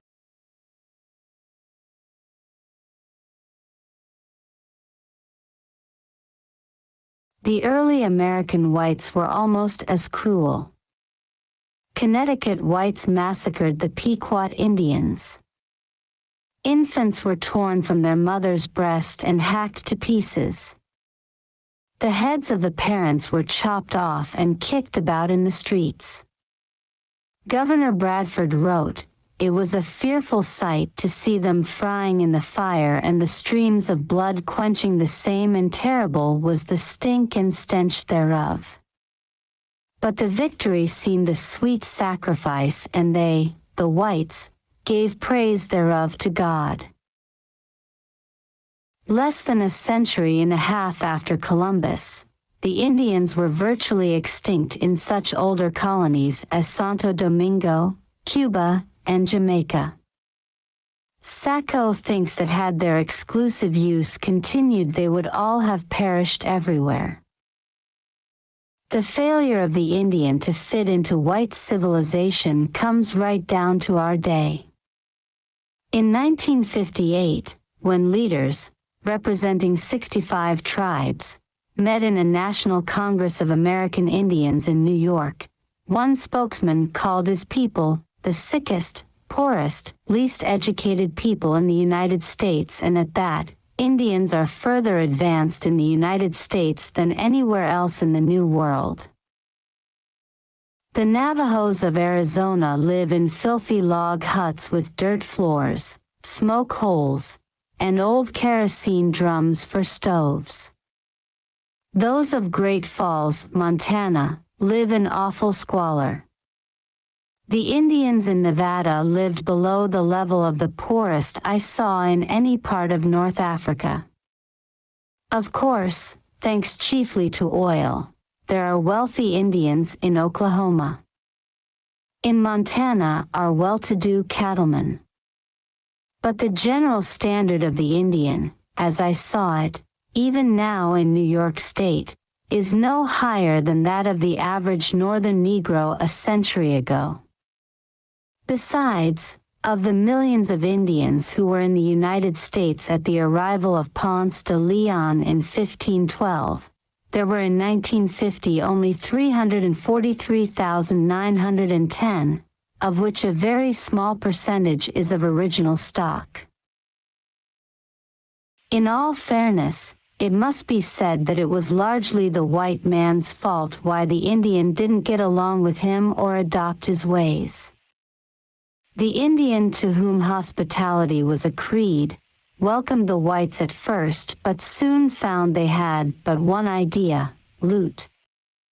One of the first acts of the Pilgrim Fathers on touching American soil was to steal corn from them. Nathaniel Morton, their historian, tells how when the Pilgrims stopped at Provincetown and the Indians ran away, the Pilgrims, seeing diverse fair Indian baskets filled with corn, took them back to the ship as the Hebrew spies of the Bible did. The grapes of this was typical of all that followed. Mark Twain rightly said, Now, did y'all just hear that? Did y'all just hear that?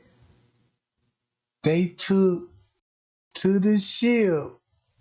They took them back to the ship as the Hebrew spies of the Bibles.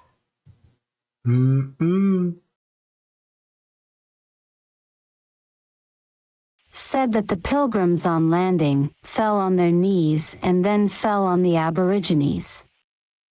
These salvages, as they called them, had no rights that a Christian European was bound to respect.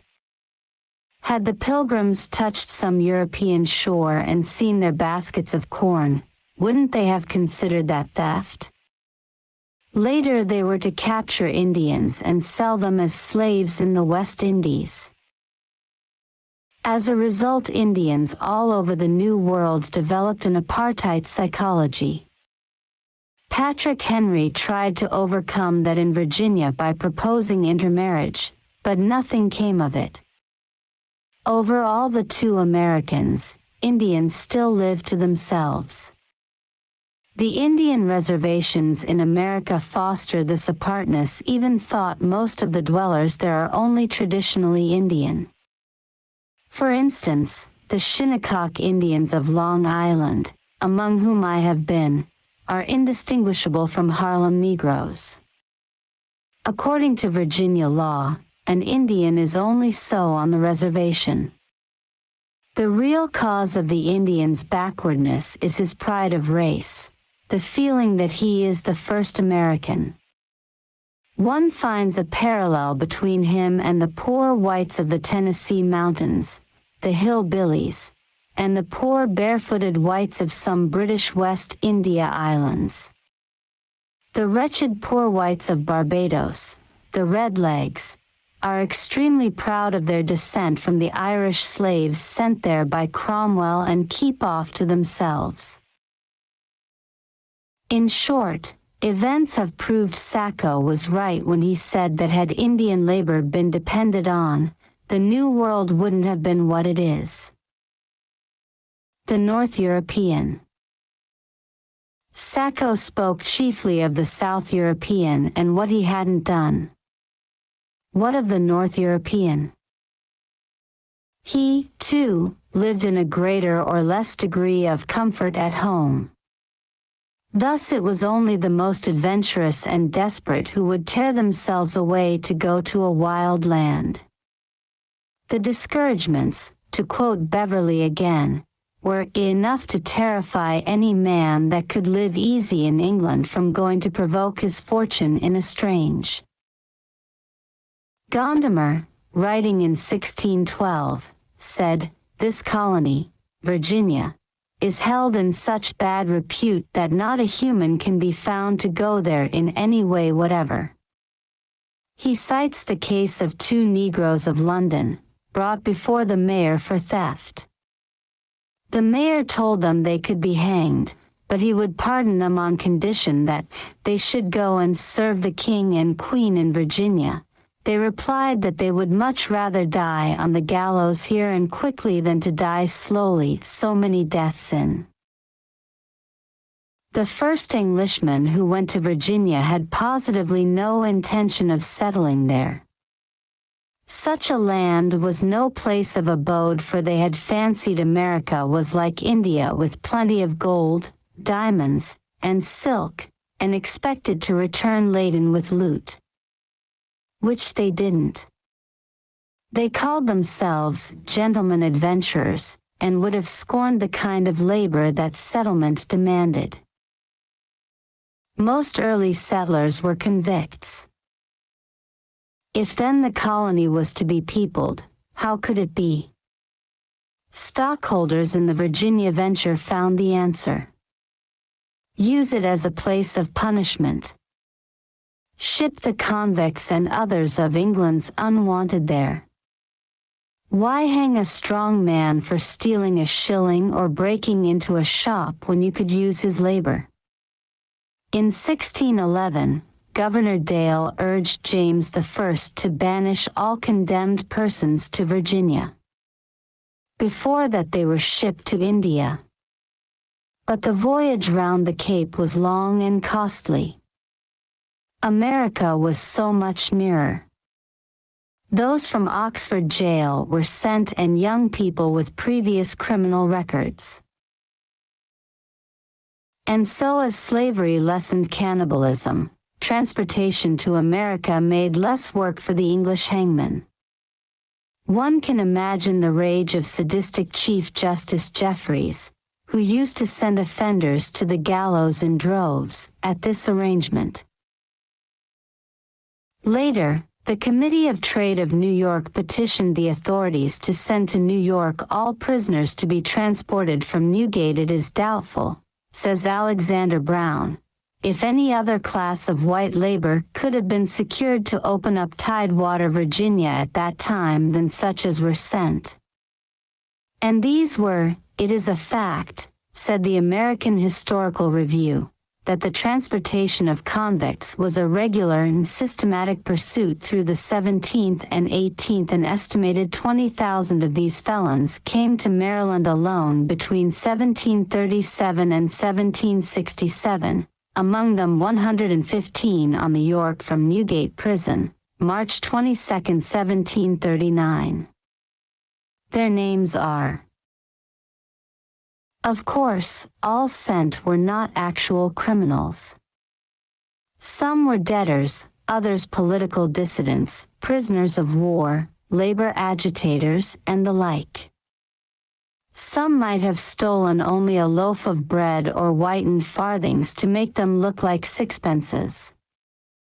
But a good many were murderers, robbers, forgers, counterfeiters, house burners, highwaymen, and the like. Most of these convicts came from Newgate Prison. A reading of Rayner and Crook's 5-volume Newgate Calendar will give the type of usual criminal there at the time. It cannot be denied either that deportation to America was England's favorite way of getting rid of her loose women. The first ones sent were undoubtedly this kind. Narcissus Luttrell, writing in his diary, Thursday, November 17, 1692, tells of 80 such women being sent to Virginia. He mentions a ship going for Virginia in which the magistrates had ordered 50 lewd women out of the houses of correction and 30 others who walked the streets after 10 at Chambers mentioned another shipment of Scotch prostitutes in. England didn't care whether such women were given to whites or Negroes. In 1787, when 351 ex-slaves were being sent from England to Sierra Leone, West Africa, the authorities picked up all the loose women they could find on the streets of Portsmouth, some 60 of them, herded them aboard, and had them married to the blacks. An Englishwoman, Mrs. A. M. Falconbridge, who saw these women in Sierra Leone 4 years later, tells of leading Englishmen and Americans protested vigorously. "It is a shameful and unblessed thing," said Bacon, "to take the scum of people and wicked and condemned men to be the people with whom ye plant." Superscript 1.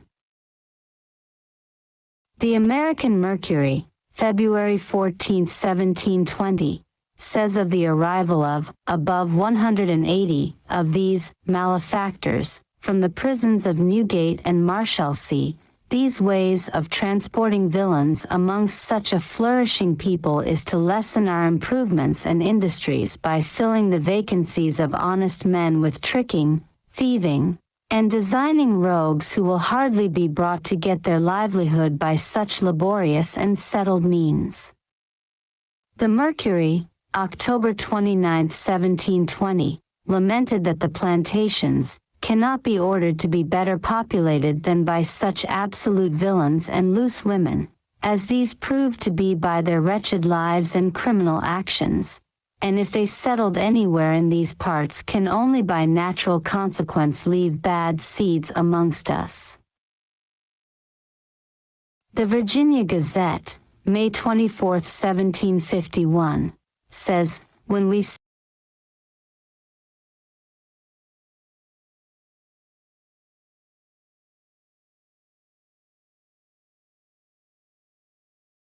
Now check this out, gang.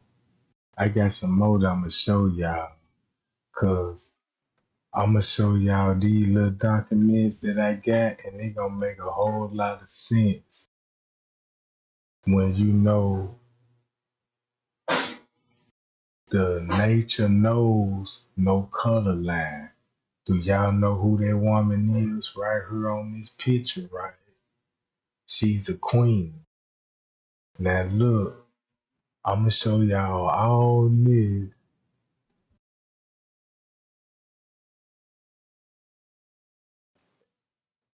It's another one of his books. Where did the color problem originated and why? See what I'm saying? Negroes and ancient whites and black, Negroes and the Moors, whites and black and Greek, Turkey, Italy. See what I'm talking about? So you can look at the index,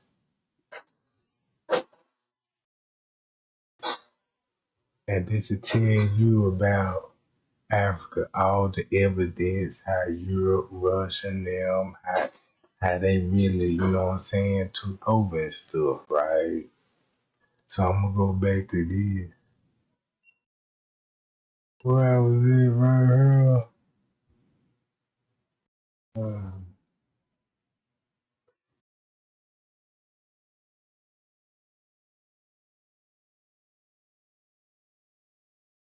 Even the early pilgrims of New England, though very pious, or were forced to appear so, weren't all the hard-working, very desirable characters we've been led to believe.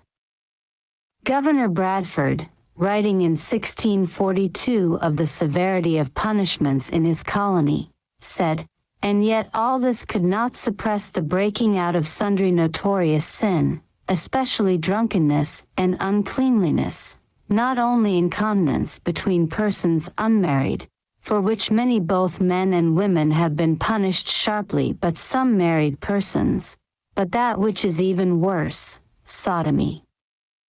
Nevertheless, Mayflower ancestry is still considered the highest in the United States. The Saturday Evening Post, November 29, 1958, in an article, "Let's Have Less Nonsense About the Pilgrims," quotes Professor Morrison of Harvard on the great amount of bunk written about them. The very presence of Indians, badly armed, who could be forced to do the rough work, had a tendency to make even some of the most industrious colonists shiftless. The presence later of the Negroes made great numbers positively indolent. What Colonel William Byrd of Virginia said of this in 1736 will be given later. England continued to empty her jails in America until 1783. That, however, was the year of America's independence, and when 2 shiploads of convicts arrived, she refused to let them land. As a result, London's Newgate prison overflowed. Knapp and Baldwin say in Newgate Calendar, the year 1783, which gave independence to America, crowded the prisons to a degree never before known. Volume 3, page 124, 1824-28. Finally, in this matter of colonization, there was a factor more important than the type of immigrant, good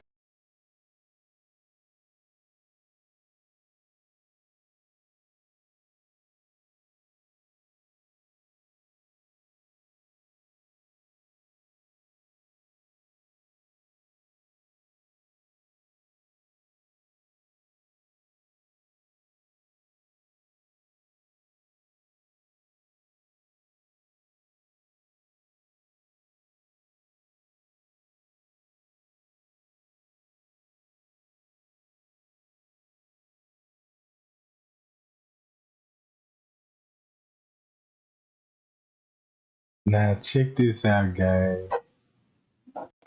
Now look, I'm gonna show y'all a little few little sketch what we talking about. So keep this in mind. They don't want y'all to think about Christopher Columbus and the Mexicans and the Indians.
I'm just looking, they already got cars in Brazil. This be around about the same time they invented cars in America.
And y'all see that game.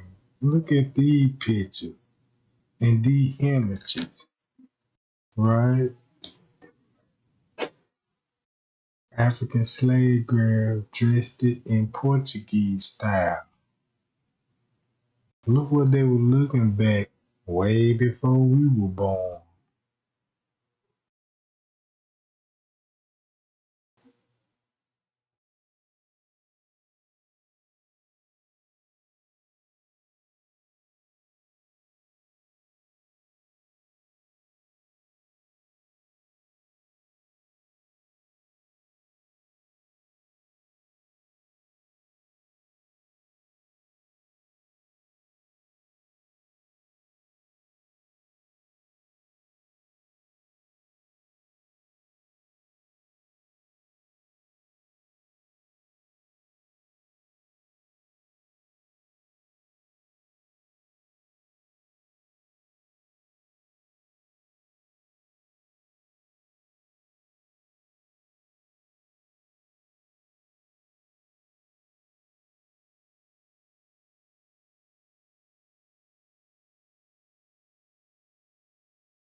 That's probably why Carly B said she was black and she got some Puerto Rican folks. And she said she Latino. Ain't Carly B Latino? Now you see where it come from.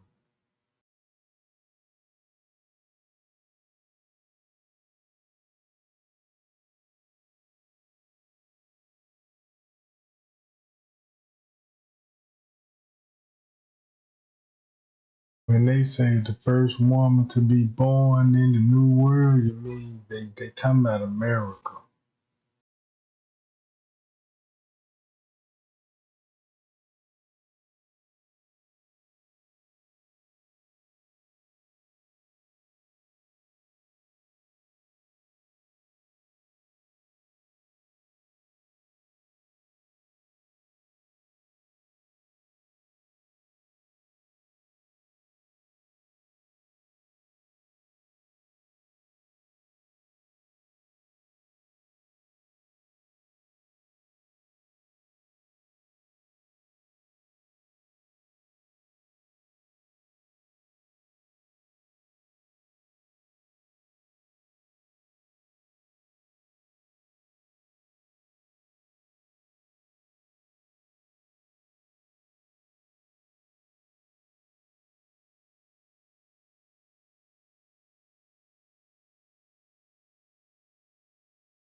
The United States, both as a colony and a young nation, wasn't highly thought of in Europe. When Thomas Jefferson was president, he offered to give a site in Washington to any European nation that would build a legation on it. None accepted.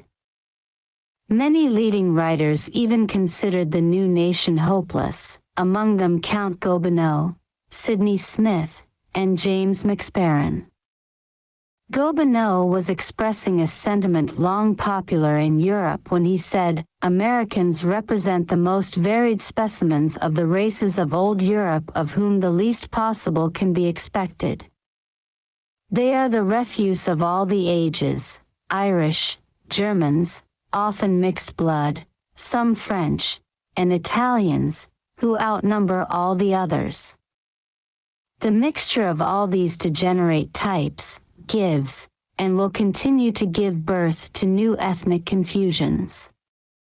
These mixtures have in them nothing good.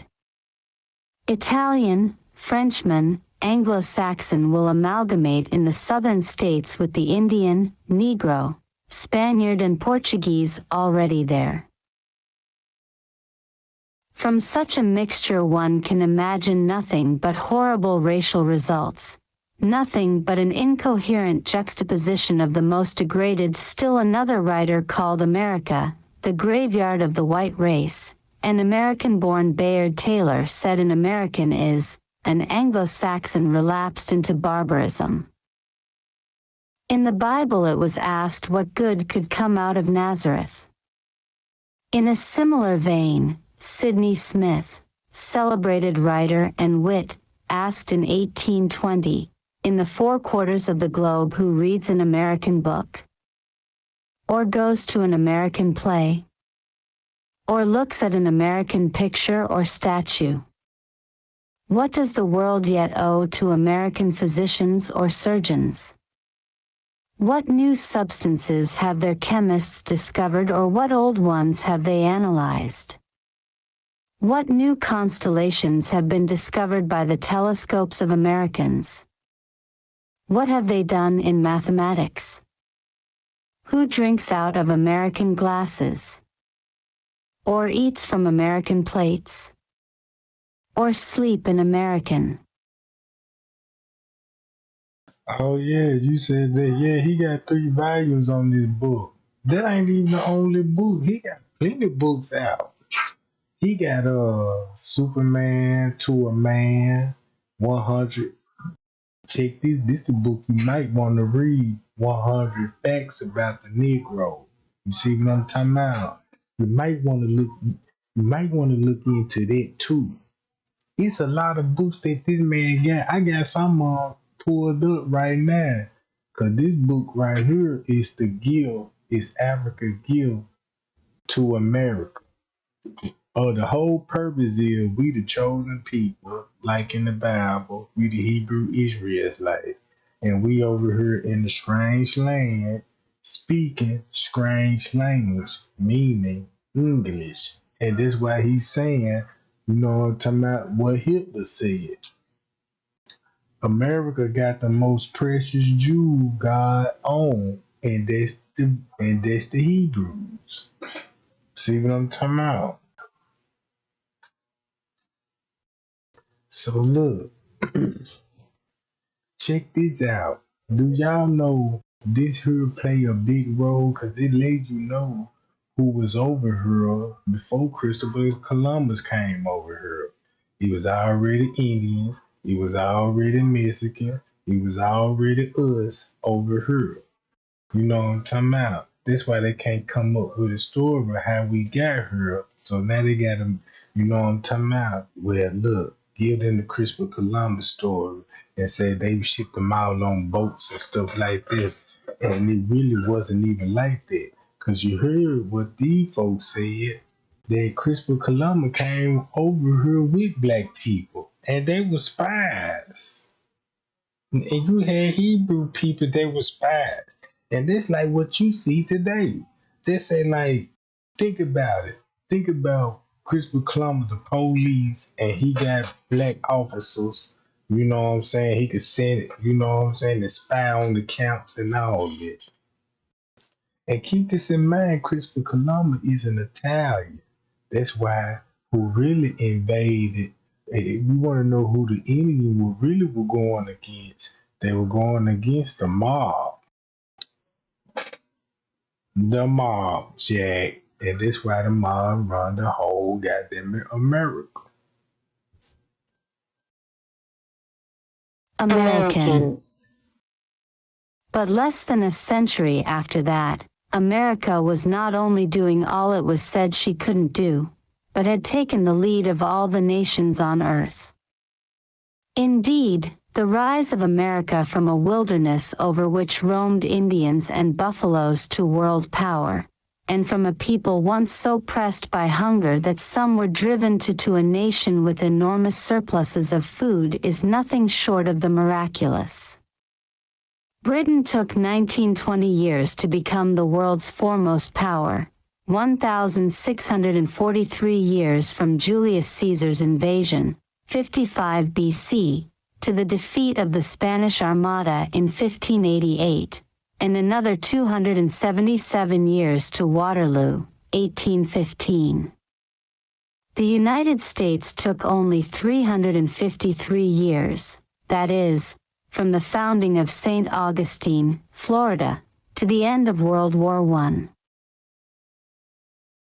Coming centuries later, America had, of course, the advantages of man's knowledge accumulated since, but she had also some terrific disadvantages, not the least of which was the long struggle with the Indians, which sometimes ended in massacre of the colonists, as in Virginia in 1622. In spite of hardships greater than those met by colonists south of the Rio Grande, the British North American colonies, a little over a century after the founding of St. Augustine, took the lead in the New World. Cuba, Hispaniola, Mexico, Puerto Rico were colonized before the United States. They, too, had the advantage of man's accumulated knowledge. Why did they drop behind? Those who attribute human advancement to race will say America was a white man's land, that her racial origin was North European. It is true that the Spaniards and Portuguese, pioneers in the lands to the south, were mixed with Africans from very early times and very much so after the Moorish invasion of 711 AD. But why were the South Europeans at the top in 1492 and the Nordics so far below them? Also, why did the United States outstrip Canada, which has been and still is, more racially Nordic? The reason for America's advance. Why did America take the lead so early in the New World? The answer is trade. Trade in what? The reply to that sounds so utterly preposterous now that one must be bold to state it. However, there were those living then who did not hesitate to say it as well as certain candid writers of our time. It was trade in molasses. A pro-American bulletin of 1731 said, "The molasses trade is the most, if not the only valuable one, of New." And John Adams, second President of the United States, said, "I know not why we should blush to confess that molasses was an essential ingredient in American." He added that Washington also thought highly of molasses, which Washington certainly did. In 1776, he sent one of his slaves, Tom, by a ship captain to be exchanged for molasses.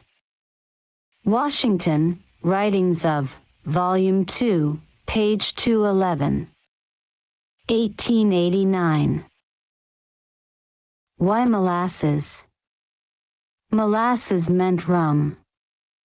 Why rum?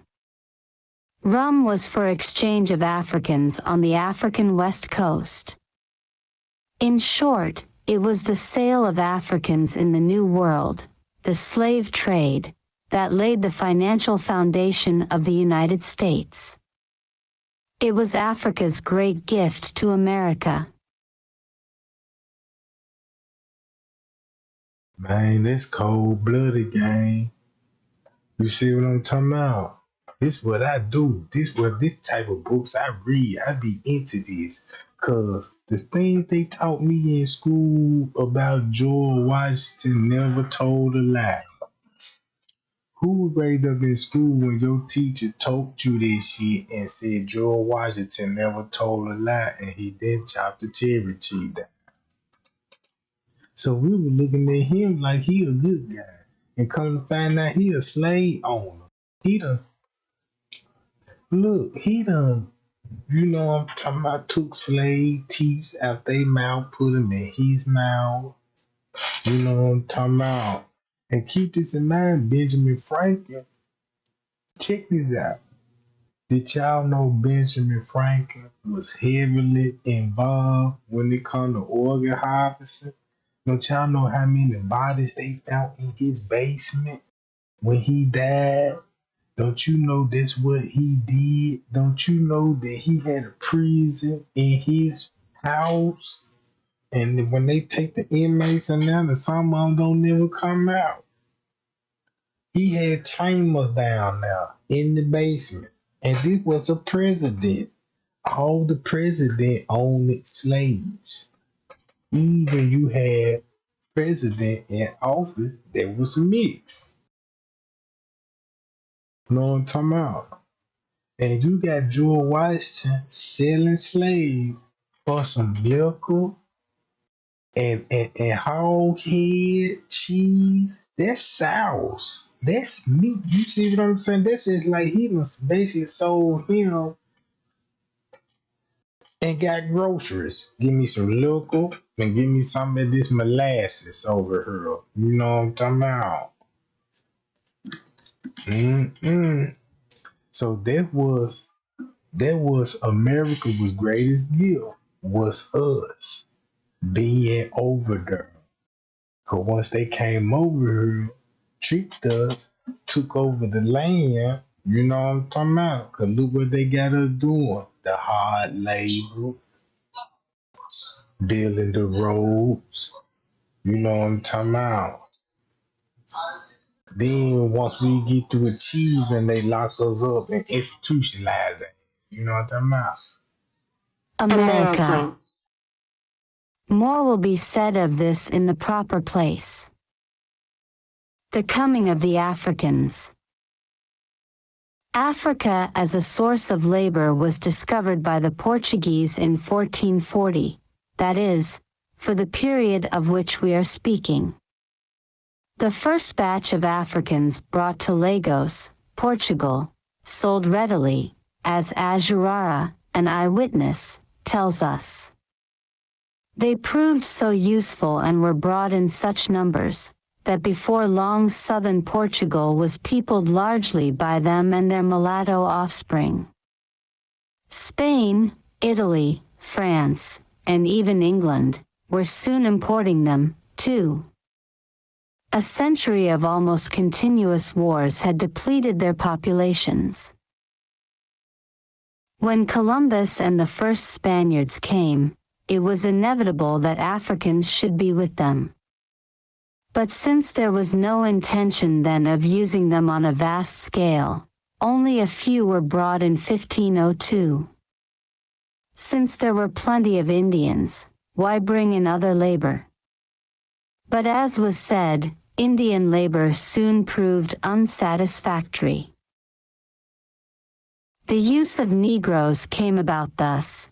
Good Bishop Las Casas, 1474 to 1566, seeing the Indians dying under the tasks imposed on them, suggested the Africans instead, a step that has made Las Casas go down in history as the father of the African slave trade. He lived to regret it bitterly. He said in his old age that had he known its consequences, he wouldn't have done it for the orders came to use Negroes instead. Herrera de Tordesillas, 1559 to 1625, says, they were more useful. The work of one Negro was equal to that of four. That order was issued again 10 years later. Africans became such a necessity that in 1540, when Charles V ordered their liberation, the command was ignored.